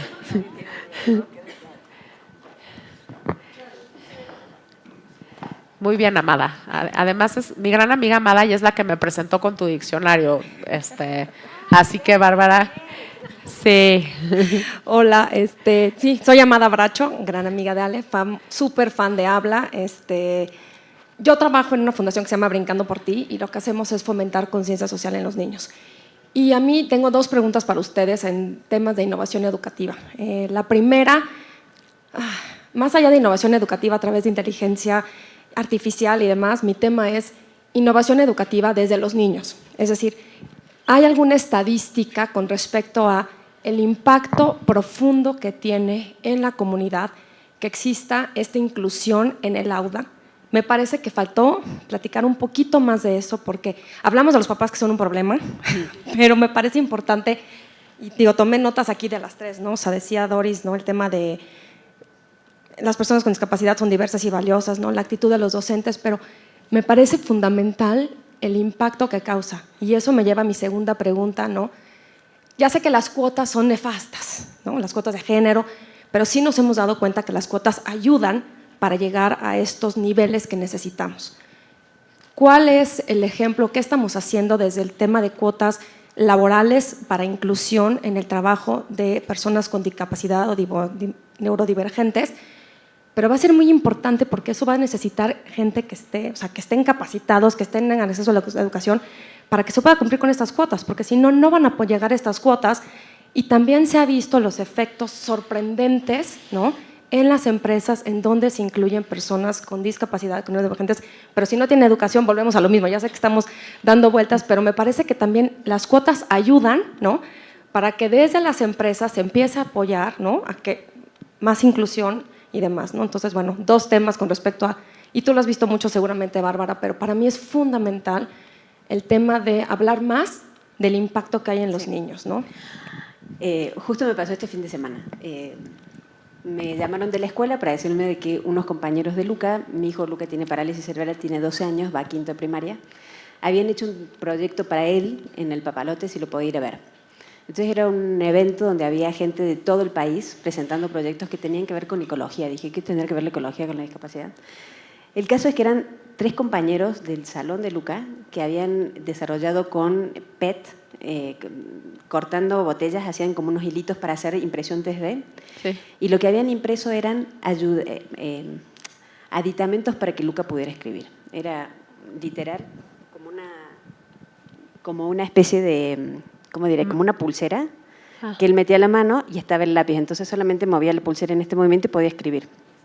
Y una adecuación para un plumón que yo nunca había visto, y ellos se encargaron de buscar cuáles eran las mejores maneras para que Luca, que solo se comunica con un iPad, pudiera pintar en el salón como pintan ellos, porque tienen una exhibición de pintura.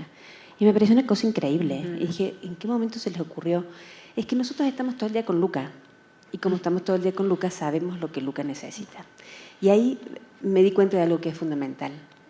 La inclusión no se enseña, la inclusión se vive. Si yo vivo todos los días con alguien con discapacidad en mi salón, ojalá hubiera cupos en los salones, puedo saber cuál es la mejor manera de ayudarlo. A mí no se me había ocurrido armar esa manopla. A estos chicos sí, y estaban haciendo un montón y las regalaban a los asistentes al Papalote. Creo que eso es sumamente importante. Hay una estadística a nivel global de UNICEF que marca que todos los salones que tienen alumnos con discapacidad, el promedio del salón levanta. Porque son chicos que evidentemente tienen alguna necesidad extra o tienen que hacer un esfuerzo muchas veces extras para poder rendir, participar, estar incluidos. Y si tienen mejor promedio, los compañeros quieren tener un mejor promedio. Y ese es otro punto que les quería contar. Están por terminar las clases. Luca tiene un promedio de 9.50 y se levantó el promedio de todo el salón. Era un salón que era bastante mediocrón en matemáticas, geografía y ciencias, que son unas materias que a él le gusta, y de repente ahora, de los 15 alumnos del salón, porque es un salón muy chiquito, 13 tienen más de 8 de promedio, cuando el año pasado no. Y entonces ahora un poco la idea de la escuela es, necesitamos más chicos con discapacidad para levantar el promedio de los salones, que recién decíamos qué feo incentivo ese, pero aunque sea ese incentivo. Y el tema del trabajo también es un grave problema porque sobre todo las multinacionales tienen que cubrir ciertos cupos del 10% de mi población por toda esta cuestión maravillosa de la diversidad, ¿no? De LGTB+, mujeres, afrodescendientes y también personas con discapacidad. Y ese cupo no los pueden conseguir. Entonces me tocó hacer un trabajo con la gente de Walmart y ellos me decían, es muy difícil, o sea, ponemos las bolsas de empleo, ponemos los anuncios y no llega nadie. ¿Dónde están? Y bueno, son esos 300.000 que se quedaron en su casa que no tienen capacitación. Tuvieron que crear un programa, porque la mayoría solamente tenía primaria, tuvieron que crear un programa para poder capacitarlos en herramientas básicas para que atendieran el call center, que es lo primero que hicieron accesible. Hoy el 70% de la gente que los atiende a ustedes por teléfono en Walmart son personas con discapacidad. Y hablaba con ellos y les decía, el problema no está en ustedes y qué bueno que dieron un curso, el problema está en la primaria. Necesitamos que Walmart se convierta en un embajador de la primaria para que ese empleado que efectivamente levantó todo el nivel del call center, porque trabaja más que nadie, tiene la camiseta puesta y es una persona sumamente productiva para la compañía, hay que pescarlo antes, cuando a los 6 años 20 maestras le dijeron que no tenía escuela. Hace un par de meses me tocó un foro con Guillermo Arriaga, porque él también escribió un libro de personas con discapacidad que se llama Extrañas. Y me dijo, agradezco muchísimo que mi mamá haya sido tan rompequinotos como tú, porque a mí me echaron del colegio, porque yo tenía TDA. y altas capacidades y nadie me entendía. Y yo aprendí a leer y escribir a los 11 años, con suerte en mi casa.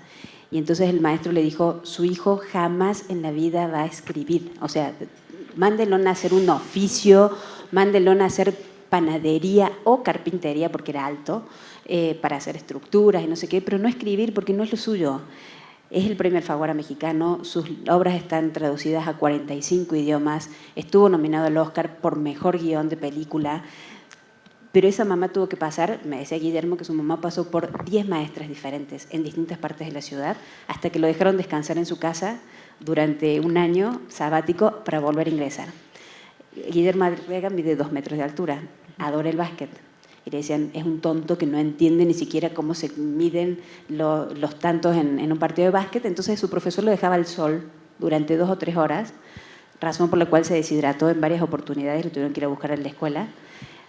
Saliendo de ese centro educativo, se preparó y llegó a ser jugador de básquet profesional. Es escritor de materiales técnicos para básquet, que es una parte que no se conoce tanto de Guillermo Arriaga. Entonces creo que eso es muy importante y es muy importante entender que los que fueron compañeros de Guillermo Arriaga, a todos les encantó la literatura porque tenían un obsesivo en ese salón. Pero hubo 15 salones que no lo pudieron recibir porque hubo una maestra y un director de escuela que dijo que nunca iba a escribir. Un poquito solo para completar, porque ya contestaste todo. Se ha visto el impacto en la retención del talento en las organizaciones que tienen personas con discapacidad, pero también de todos estos grupos, ¿no? Entonces, la percepción de que la institución o la empresa donde trabajas te valora, aumenta, ¿no?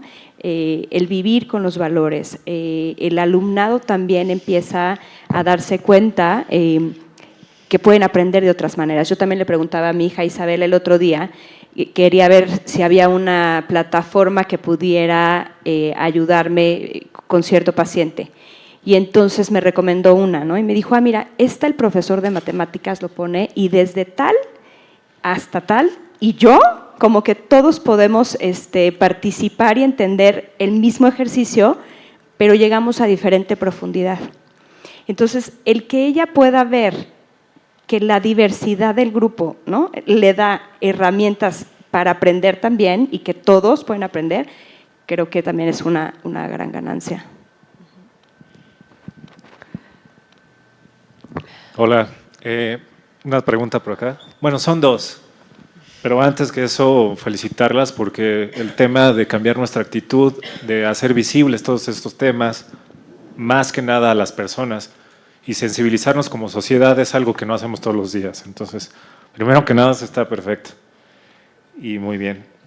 Mi pregunta está un poco relacionada con lo que ya platicaron sobre los centros de trabajo, pero creo que nos fuimos por las grandes empresas y la mayoría de los que damos trabajo somos pequeñas y medianas empresas. ¿Qué debe de hacer el Estado? ¿Qué debe hacer la sociedad para incluir a las pequeñas empresas en estos programas de cambiar nuestra actitud, de sensibilizar, de hacer visibles a estas personas en estos centros de trabajo? Y ahí va mi otra pregunta. También creo que nosotros hablamos desde nuestro privilegio del tipo de sociedad en el que nos movemos. Pero lo que tú decías, Liliana, hace rato de estos conjuntos de familias que seguramente están en otra realidad, que son familias de escasos recursos, también cómo les ayudamos a ellos para hacerlos sensibles, porque generalmente en esos estratos estas personas todavía son más invisibles. Las tienen que dejar en sus casas por necesidad, porque los papás tienen que salir a trabajar para poderles dar alimento. Entonces ni siquiera se están preguntando en cómo les ayudo y cómo los voy a llevar a la escuela, sino ellos están pensando en cómo sobrevivimos, cómo sobreviven mis hijos. Entonces, como sociedad y también el Estado, por supuesto, ¿cuál es el trabajo que tenemos ahí? Hay un ejemplo súper interesante. Volvemos a lo mismo de las leyes, ¿no? Hay la ley laboral, la última modificación que fue el año pasado, no sé si tuviste acceso a ella, pero habla de la obligatoriedad de que el 15% de las personas, del personal de una empresa de más de 50 empleados tenga discapacidad. Otra vez, como decías tú al principio, son los cómo. Primero, ¿quién te va a fiscalizar? Viene alguien y te dice, a ver, ¿cuántos empleados tiene? 51. Quiero ver sus 2 empleados con discapacidad. No existe eso. No existe ningún monitoreo y tampoco existe ningún incentivo para que eso ocurra. Tiene que haber los incentivos adecuados. Así como son las cuotas, que es un gran incentivo. Hay gente que no le gusta, a mí me encantan, porque si no, hoy no tendríamos una presidenta mujer. Creo que sí es importante esos incentivos y el seguimiento de los mismos. Hay un ejemplo maravilloso que es Brasil. En Brasil, donde también el gran desarrollo económico lo llevan las pymes y las MIPYMES, como en el caso de México, existe una plataforma donde primero está la obligatoriedad, pero aparte está la obligatoriedad con castigo. Te ponen unas multas peores que las del SAT si no cumples con esa obligatoriedad. Hay una plataforma donde la gente puede ir a denunciar si esta empresa en la que yo estoy, donde ya conté que somos 45 empleados y no hay ninguno con discapacidad, puede ir a denunciarlo y le va a caer una inspección del Ministerio de Trabajo brasilero que es brutal. Entonces se empiezan a generar los incentivos inversos. Necesito tener gente con discapacidad para que no me caiga una demanda ni me caiga una clausura en la planta. Pero esa planta tiene beneficios fiscales por haber abierto ese espacio a una persona con discapacidad. Tiene beneficios fiscales, tiene deferimiento en el pago de impuestos, que uno puede elegir si pagas menos IVA o si pagas en manera diferida durante muchos meses la carga fiscal que tienes en tu compañía. Entonces termina siendo un win-win para la compañía pequeña. Obviamente Walmart siempre va a ganar, las grandes empresas siempre van a ganar, pero para las empresas chicas es un gran diferencial. Y también se convierte en un círculo virtuoso porque ya toda la gente con discapacidad sabe que tiene derecho a un empleo y aparte lo va a conseguir. Y si no lo llegara a conseguir, puede haber consecuencias para la empresa donde quería trabajar y no lo recibieron. Entonces creo que eso sí funciona. Y otra vez, tenemos una ley maravillosa, la reforma de trabajo es muy políticamente correcta, está escrita muy bonita, pero no hay ninguna consecuencia. Nada, no conozco a una sola persona que haya conseguido un empleo con la reforma laboral mexicana del año pasado que obliga al 15% del personal de más de 50 personas a tener personas con discapacidad.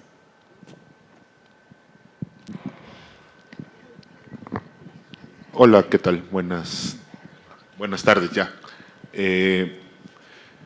Ahorita cuando estaban hablando, que las felicito por supuesto, pasó algo que me llamó poderosamente la atención. Se te fue la pila del micrófono. Ajá. Y tuviste una discapacidad, no podías comunicarte con nosotros. Sin embargo, hubo personas que te asistieron para resolver ese problema, y no solo arriba, también la ponente te dio el micrófono. Y entonces hablaron entre ustedes para ver cómo se pasaban el micrófono. Entonces hablaban un poco del tema de actitud, ¿no? Durante la discapacidad dejó de serla porque todo el mundo vio la manera de resolver para que se pudiera dar la comunicación. Qué bonito ejemplo. Esa es la reflexión que quería compartirles, pero aquí viene mi pregunta. ¿Cómo estamos en actitud en México? Porque cuando hay terremotos devastadores, nuestra actitud cambia completamente y somos un ejemplo mundial de cómo salir adelante. Y esto no es percibido como un terremoto, ¿no? Y es un terremoto. Pero era en 1960, era en 1970, hablaban de Gilberto Ricón Gallardo. Él protestó en 1968 y él fue candidato a la presidencia en el 2000 cuando ganó Vicente Fox y fue la transición. La pregunta aquí es, ¿qué tengo que hacer yo? O sea, está muy bien lo que tiene que hacer la política pública, lo que tiene que hacer el gobierno, lo que tienen que hacer las empresas. ¿Qué tengo que hacer yo? ¿Qué me toca a mí cambiar mi actitud? Yo soy papá de un niño con autismo. Estamos en esta conferencia, su mamá y yo, porque nos movió algo que pasó con nuestro hijo el viernes pasado, en donde él va a una escuela regular, en donde realmente tiene, comparado con el resto de la población, privilegios que agradezco profundamente para mi hijo, pero tuvo una fiesta de graduación, se va a graduar de kinder, tiene 5 años, todavía no habla, va a ir a primaria, y nos dijeron que como su monitora no podía ir la hora y media que duraba la fiesta, él no podía ir a menos de que encontráramos a alguien que la sustituyera. Nos ofrecimos nosotros, yo a estar esta hora y media. No, es que no pueden ir papás. Entonces, ¿cuál es la solución? Me quedo afuera en el estacionamiento, mi hijo no agrede a nadie, no tiene problemas de motricidad. ¿Dónde está la actitud? Esa sería mi pregunta, porque sí podemos hablar desde lo macro, desde políticas, desde números, desde cantidad de gente. ¿Y yo qué hago? ¿Qué me toca a mí que no estoy haciendo hoy? ¿Qué puedo hacer? ¿Yo puedo contestarte algo? Tu hijo no tiene ni un solo privilegio. Es como decir que alguien viene en silla de ruedas y decimos, le dejamos entrar con su silla de ruedas y es un privilegio. O sea, le están dando lo que necesita y bueno, claramente fallaron en esa parte. O sea, creo que te diría, ese es un primer punto de actitud que tú tienes que tener súper claro. O sea, no le están dando ningún privilegio. O sea, le están pues cumpliendo así, digo, con lo que necesita. O sea, creo que eso sería algo bien importante. Yo te diría, pues, actitud guerrera. No, o sea, bueno, yo trabajo mucho en consulta y ese es el punto. O sea, si no te escuchan una vez, pues 2, 3, 4, 5. Pero bueno, supongo que Bárbara sabe más de esa parte de guerrera. Pero sí te diría, no lo veas privilegio. O sea, perdón, hasta se me prendieron los cachetes. Bueno. Pero es un derecho, Pero no es otra vez. privilegio. Es lo mínimo. Yo diría,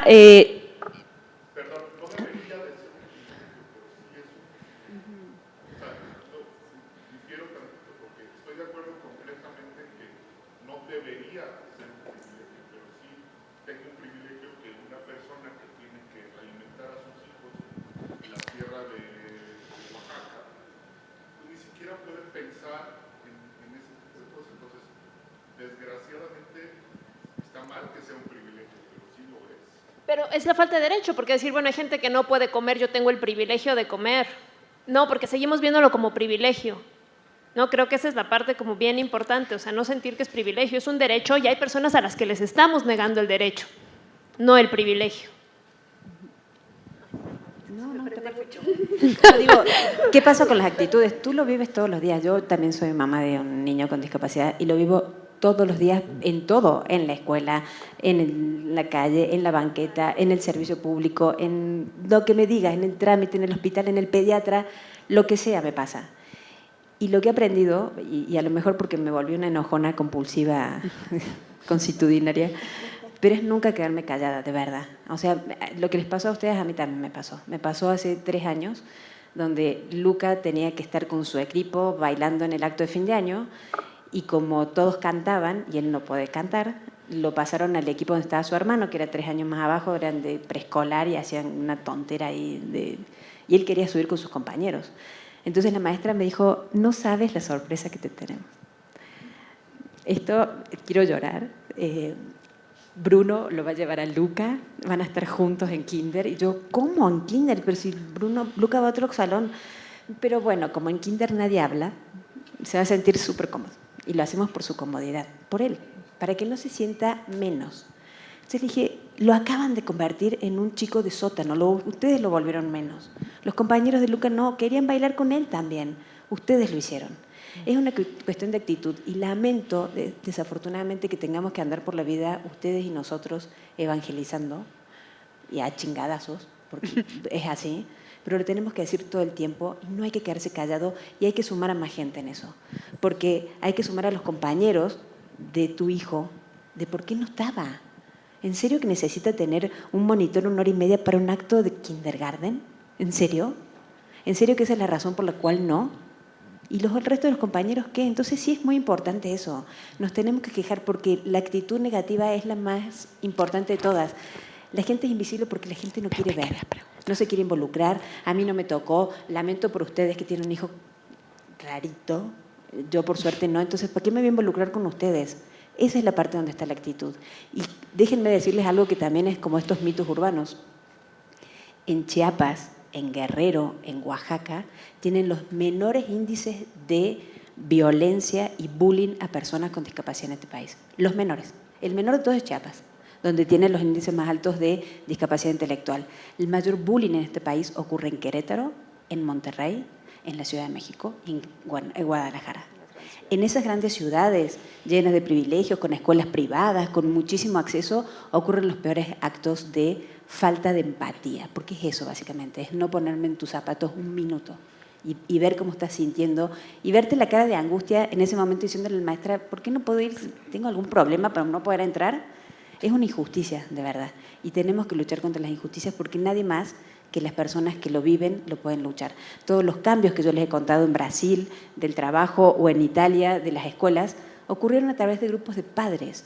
No hay ningún organismo multilateral, universal, ONU, UNICEF, presidente, lo que sea, que si no le tocó a él en persona, vaya a pelear por estos derechos. Solamente Roosevelt, que tenía polio, luchó por los derechos de las personas con discapacidad. Ningún otro presidente en Estados Unidos. Ninguno nos tocó, ninguno en México. Entonces, corresponde por nosotros empezar desde abajo hacia arriba a hacer esta revolución, de verdad. Es agotador, lo sé. Yo llevo 7 años más que ustedes peleándome, pero hay que hacerlo, es la única manera. Hola, buenos días. Mi nombre es Oscar Tienda. Qué bueno que me tocó hablar después que el señor, porque yo soy dueño de una escuela. Pertenezco al colectivo, acabo de entrar al colectivo Pacto por la Primera Infancia. Sí, y bueno, he estado mucho en comunicación con Habla. Y me voy a referir a una pregunta que hicieron ustedes. ¿Cómo? El cómo. Yo creo que a las escuelas, para sensibilizarnos, nos falta comunicarnos mucho entre nosotros. Mi escuela es una escuela pequeña, tiene muchos años. Tenemos mucha experiencia y sí, con mucho orgullo y con mucho gusto les puedo decir las historias que tengo de mis niños con discapacidad que lo hemos hecho, a pesar del desconocimiento técnico que yo digo que tenemos, a pesar de que el personal en realidad no está preparado y muy a pesar de las políticas públicas. Muy a pesar de las políticas públicas que parece que en lugar que de ayudarnos nos ponen todas las piedras del camino. Y sin embargo, lo hacemos, lo trabajamos. Sí, he tenido la oportunidad de trabajar hoy en mi escuela, que es una escuela que tengo autorizado 42 niños y que tengo aproximadamente 50. ¿Por qué? Porque tengo 3 niños con autismo, un niño con sordera. Y una de nuestras máximas satisfacciones es que no sabíamos, nadie de nosotros, cómo trabajar con el niño de sordera, pero por antecedentes de otros niños pudimos canalizarlo al Instituto Nacional de Rehabilitación, que ahí fue donde nos orientaron, y a nosotros como escuela nos pudieron hacer. ¿Qué tiene que hacer una escuela de este tamaño? Pues lo primero que tiene que hacer es subsistir. Porque yo quisiera que me dijeran si puedo tener personal técnicamente preparado para atender niños cuando a duras penas puedo estar pagando, y después de la pandemia, cuando a duras penas puedo estar pagando la colegiatura. ¿Qué es lo que hemos hecho? Lo que hemos hecho es trabajar con los papás, hacer colectivos, con los niños que tienen discapacidad y con los que no. Tuvimos, cuando esto se empezó a abrir de la comunidad LGBT+,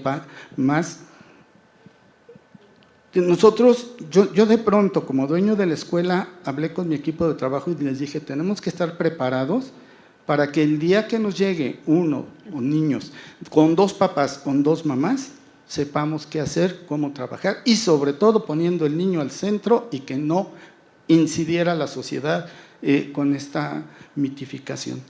¿Sí? Ya lo habíamos hecho anteriormente, cuando las madres solteras las escondíamos, cuando mi hermana de 16 años resultó embarazada y me la escondieron, allí fue en donde empezamos a hacer. Entonces, regreso para terminar, el cómo. Las escuelas tenemos que trabajar y decir y comunicarnos qué es lo que tenemos que hacer, las que nos hemos sensibilizado. ¿Sí? Que aún sin recursos, encontramos los recursos porque sí se puede.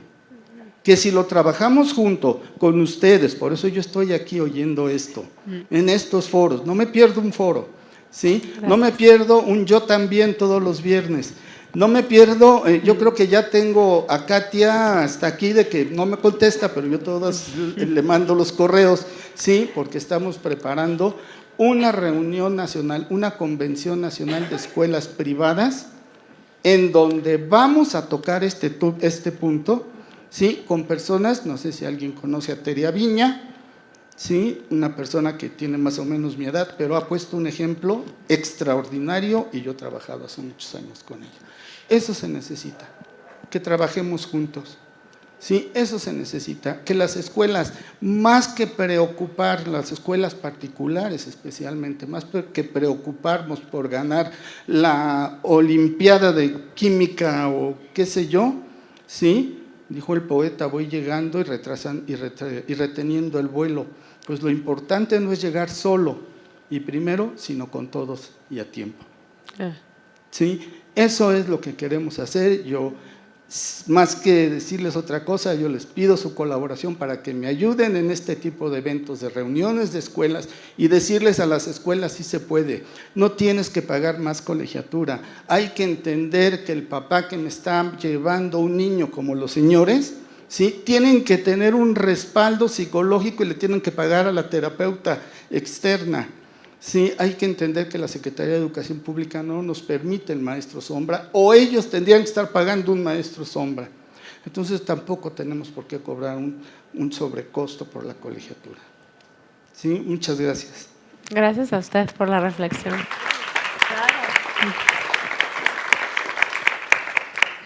Acá había la... ¿ya? ¿Quién? Perdóname.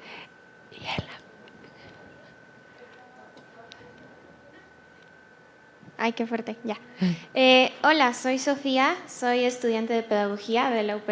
Muchas gracias por los ejemplos que dan, por las personas que son. Es increíble escucharlas, las admiro bastante. Además de estudiar Pedagogía, trabajo en un campamento de verano en Estados Unidos para niños con neurodivergencias y discapacidades, ya sea socioemocionales o cognitivas. Me pidieron regresar este año para ayudarles a moderar la parte de programa y de actividades. Y pues sigo en contacto con mis niños, me escriben, muchos de ellos ya no son niños, tienen 24 o 25, y me escriben, ay, hola Sofi, estoy haciendo mi pasantía con la universidad, me voy a graduar, y a veces me da tanto sentimiento porque incluso me enfoco en las niñas a las que regularizo y les doy clases acá, que son de escuela privada, que tienen nada muy raro, entre comillas, un TDA, que es imposible poder platicar en las escuelas o con los papás y decirles, oigan, su hija necesita esto, o necesito esta acomodación. O sea, he peleado por meses en una escuela de renombre para que manden a una de mis alumnas a la oficina del director a hacer el examen porque no puede con el ruido y no soporta la presión de ver cómo sus amigas entregan todo primero porque se siente tonta.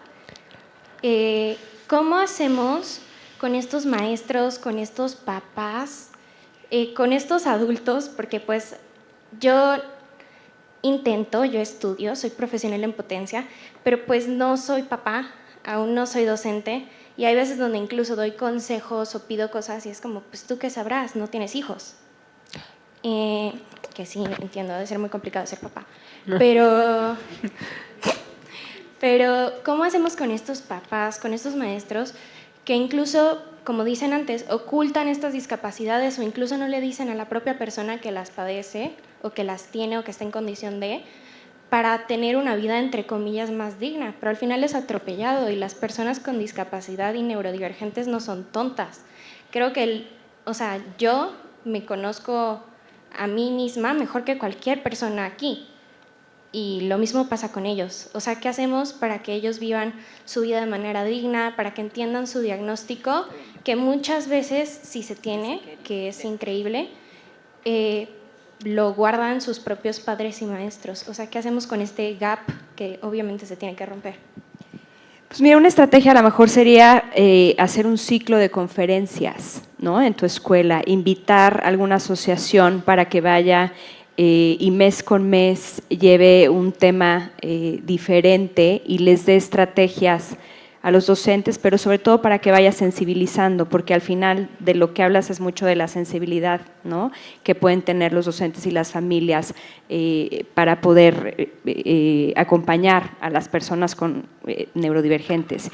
Y tratar de tener también reuniones directamente con la niña para que si no está teniendo estos apoyos, que es como la reducción de los estímulos, ¿no?, sensoriales, del ruido y demás, pueda desarrollar otra, ¿no?, en lo que picas un poco de piedra con estas asociaciones y pueden sensibilizar a la población. Creo que, ya estamos medio cortos, medio justos de tiempo. Hay 2 preguntas más. Bueno, perdón. ¿Ya ven? Hay 3 preguntas más. Solo les pido que sean como muy puntuales, pues para poder cerrar con unas palabras de las panelistas, y todavía tenemos un video más y una invitación que hacerles.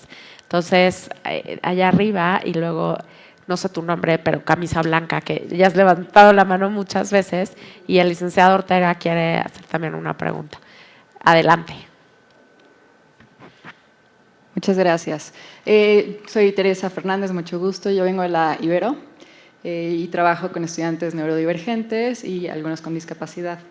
Es un hecho, los estudiantes están llegando a las universidades y definitivamente, sobre todo docencias, no saben qué hacer, no saben cómo lidiar con eso. Tengo 2 preguntas muy puntuales, ¿no? Y son anecdóticas, son casos que trabajamos en la universidad. El primero sería para Doris. Sabemos que se tienen que ir reformando ciertas políticas dentro de las universidades, ¿no? Para reforzar la atención. ¿Por qué? Porque algo con lo que nos hemos enfrentado mucho en la universidad es la libertad de cátedra, ¿no? La libertad de cátedra, las y los docentes abogan a eso, y es muy difícil salir, ¿no? Desde estas posturas tradicionales, seminarios, clases, para que puedan adaptarse, ¿no? Y hacer los ajustes sugeridos dentro del salón. Me gustaría saber, no sé, ya va un poco en esta universidad, pero desde tu experiencia, ¿cómo han ido abordando, ¿no? el hacer estos ajustes tanto dentro como fuera de la clase? Y para Lilian, el año pasado llegó, no es diagnosticado, pero llegó nuestro primer estudiante de 15 años, ¿no? Para estudiar ingeniería física.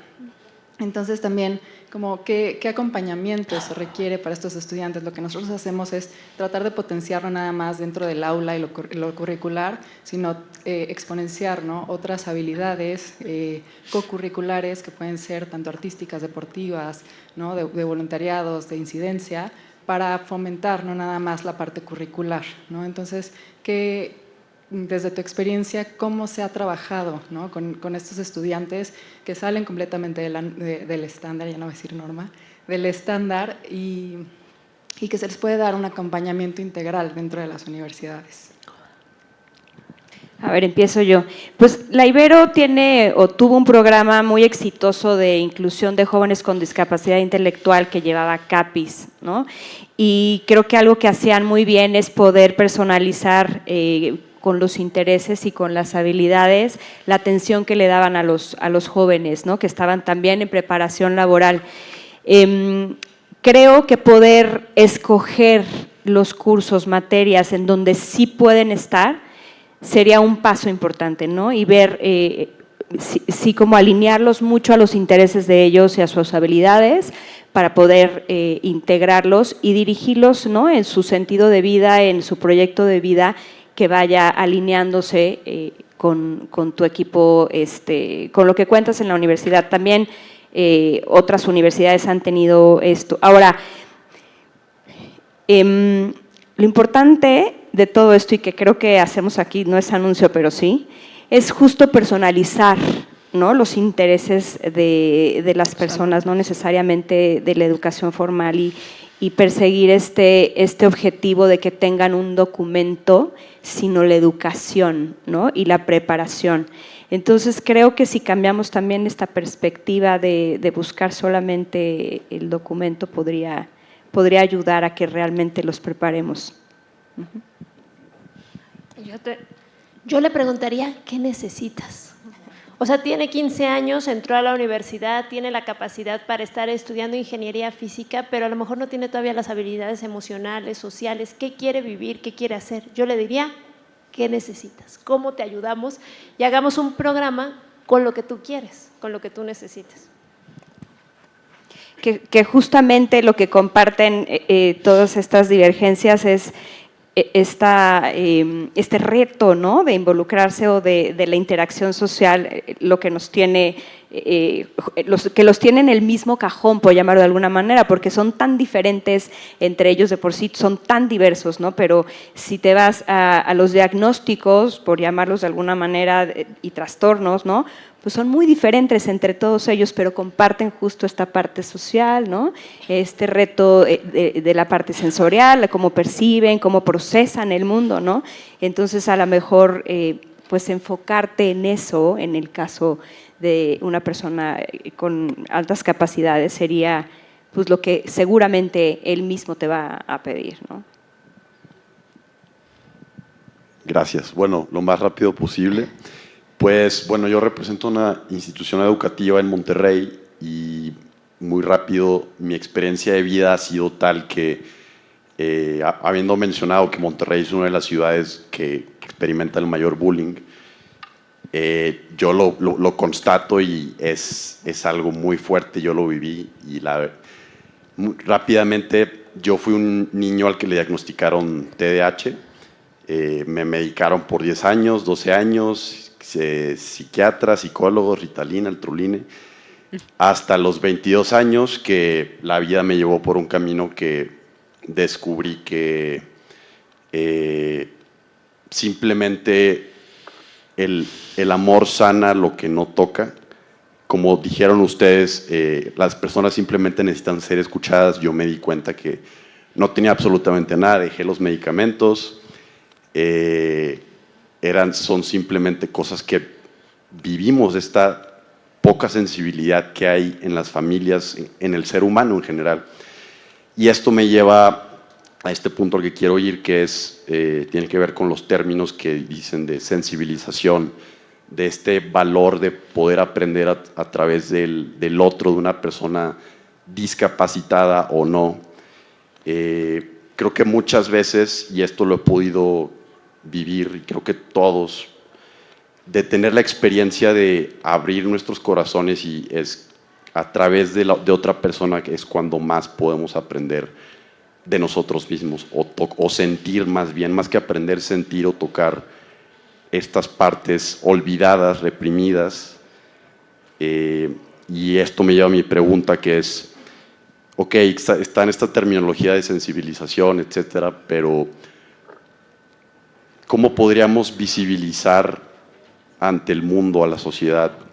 Creo que es una tarea ardua, de este verdadero valor de trabajar y de incluir a cualquier tipo de personas, independientemente de si son discapacitadas, lo que sea, etcétera, de este valor que existe en el reflejar en el otro, reflejarnos en el otro y desbloquear estas emociones, este sentir, el corazón, esta inteligencia más allá de lo racional, que creo que es muy posible a través de la inclusión con las personas con discapacidad. ¿Cómo se puede visibilizar más de, oye, mira, no es tanto de que les vas a dar una educación que ya es un derecho, pero a través de la inclusión vas a poder conocerte a ti humanamente, desbloquear esas habilidades humanas? Esa es la pregunta. Qué bonito. Sí, tal cual. Yo creo que tenemos que ser mucho más orales. O sea, tú deberías ser un vocero de ese tema. Deberías ser un vocero de levantar tu voz y decir, yo soy un sobreviviente del Ritalin y de las escuelas no sensibles y de los compañeros no empáticos y de los ambientes poco abiertos como el del matrimonio que está justo a tu lado. Creo que nos falta hablar más. Cuando yo escribí el libro de Luca, en Penguin no sabían muy bien cómo hacer el contrato, porque el anterior libro sobre discapacidad había sido Gaby Brimer en el año 68. El libro este es del 2019. Desde el 68 hasta el 19 no se escribió una sola línea en un libro que hablara sobre la discapacidad. Nos falta contar más historias, un poco lo que decía ella, hay que visibilizar, lo tenemos que ver en la tele, en las publicidades, en la calle, en el supermercado. Te tienes que convertir en un evangelizador en el desierto, como siempre nos pasa a todos, pero del sí se puede, acercarte a los colegios como el del Señor y decir, yo le voy a explicar cómo sí se puede, porque yo pasé por acá. Tú tuviste TDA o tienes TDA, pasó por una escuela de monjas, también no le pasó nada bien. Entonces hay que convertirse en estos adalides del sí se puede, porque nos faltan referentes en México. Hay muy poquita gente. Recién hablábamos de Gilberto Rincón Gallardo. Después que desafortunadamente se murió, no hay ningún otro embajador de ese tamaño que esté luchando por los derechos de las personas con discapacidad, de todas las discapacidades, de todas las condiciones. Y no son pocos, no es una minoría. Es la principal minoría de este país. Son 22 millones de personas. Y yo siempre digo que existen familias con discapacidad.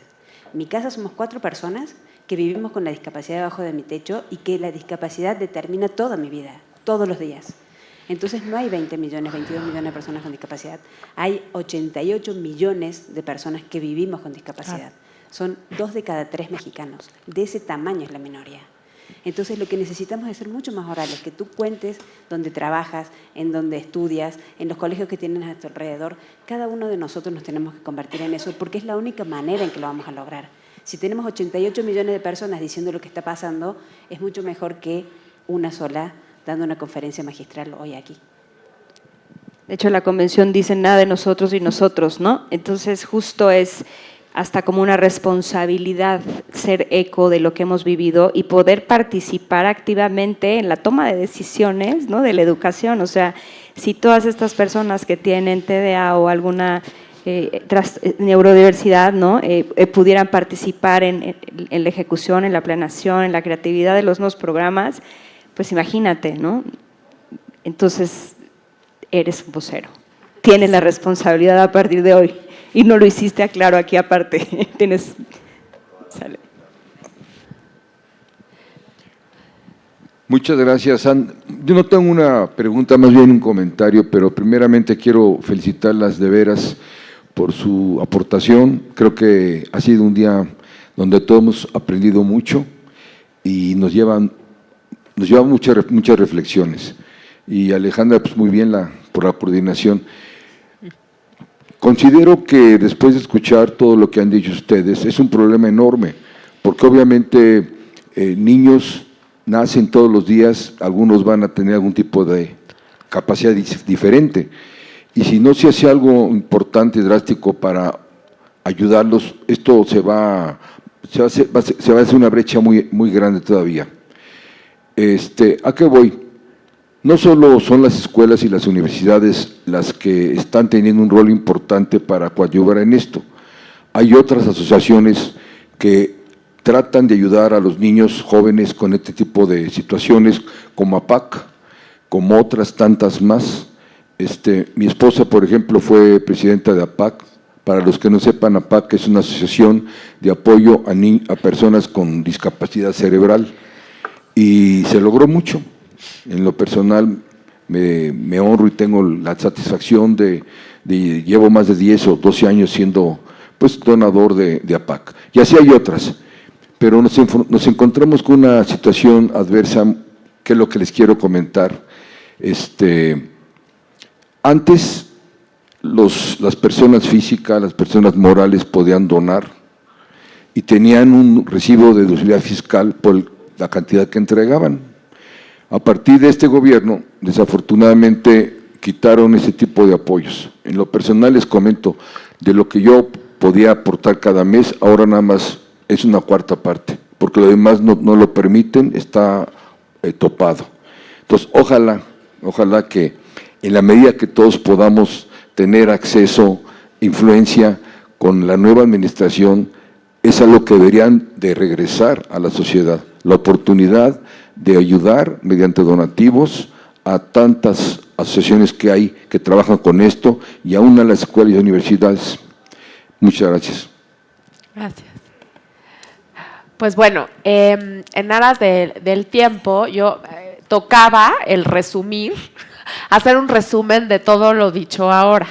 No tengo altas capacidades, pero quiero rescatar, creo que puntos trascendentales con una frase de un autor al que yo admiro mucho. Y lo que él dice es que cada persona tiene un poder.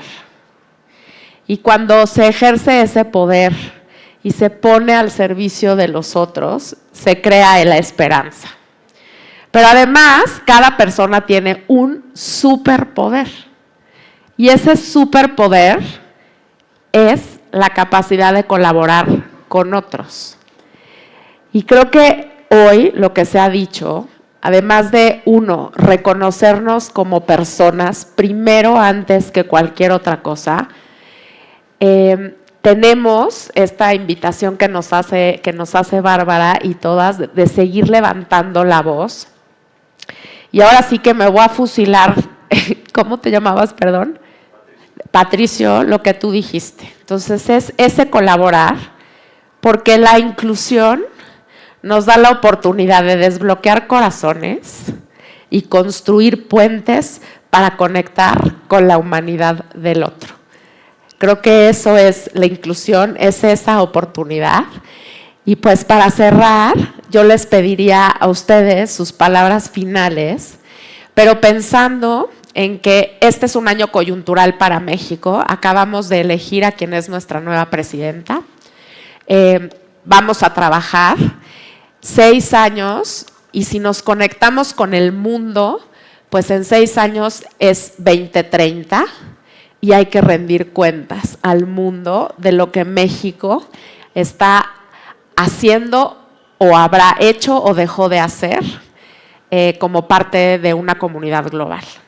Y entonces yo les dejo sus palabras finales, pero si pudieran entre ellas incluir cómo es que se vería o cómo se va a ver México en el 2030 si colaboramos y si la inclusión es parte no nada más de la educación, sino de nuestra cultura y de nuestra forma de ser como sociedad. Me quedo con la frase que dijo el Papa recién, ¿no? De que somos muy voluntariosos en momentos cruciales.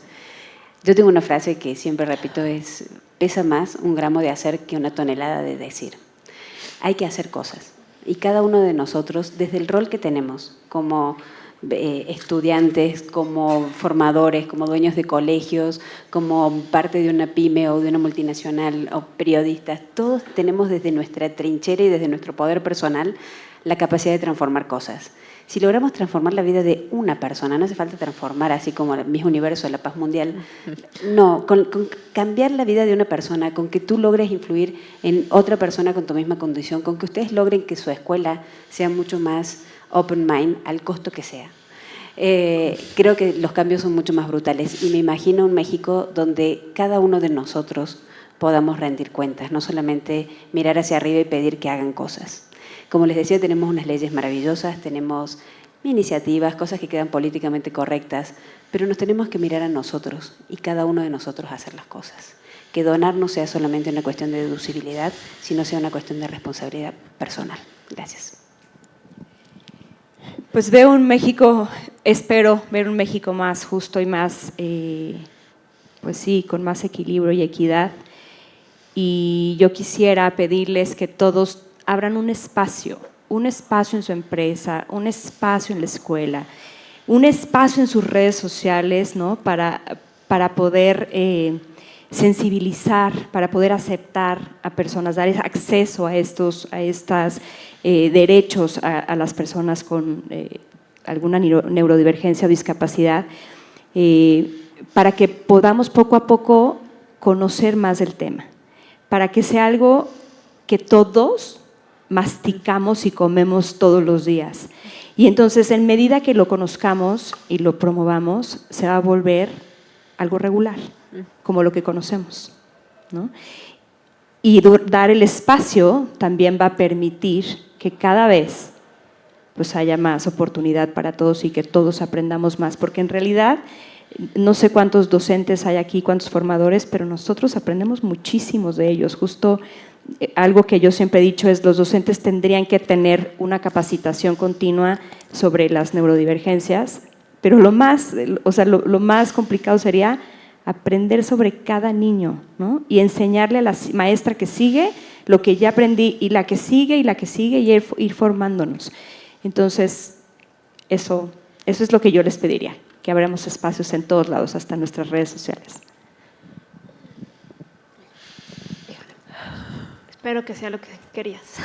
No. Hace 6 años, en el gobierno de la Ciudad de México quitaron el programa para niños con aptitudes sobresalientes del DIF porque pues, nuestra ahora presidenta dijo que no existían, ¿no?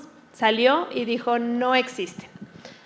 Entonces, pues, ¿qué espero estos 6 años? No lo sé, no voy a pensar en eso, pero creo que me llevaría a pensar así como ser capaz para todos, decir, no sé, pero puedo aprender, ¿no? O sea, a veces pasa, digo, hemos hablado de discapacidad, pero de altas capacidades, nunca dijimos qué era. Entonces, a lo mejor cada quien está pensando el prejuicio de la película que vio, el Jeremías, o sea, todas esas películas donde vemos unos niños tremendos. De hecho, ahorita me dijiste, pero no tengo altas capacidades para resumir. Un montón de niños de altas capacidades tampoco pueden resumir. Entonces, dado que fue una palabra que saltamos así, que si de aquí dicen, no sé, pero puedo aprender. Voy a ver qué es tener altas capacidades. Entonces, bueno, yo me llevaría, pues yo les pediría, y eso me gustaría, ¿no? O sea, no sé, pero puedo aprender. O sea, no sé cómo trabajar con la diversidad, pero puedo aprender. No sé quiénes son los niños con aptitudes sobresalientes, pero antes de negarlos, puedo aprender. Entonces, creo que eso es lo que yo me llevaría, o sea, como que dejemos de ser, o me pediría, o buscaría, o para dentro de 6 años, ¿no? Que todos dejemos de ser en esa parte como tan egocéntricos de yo sé todo, ¿no? Y entonces como no sé, pero puedo aprender. Mentalidad de crecimiento. Muy bien. Muchísimas gracias. Pues no me queda más que agradecer. Gracias. Gracias, Sebastián.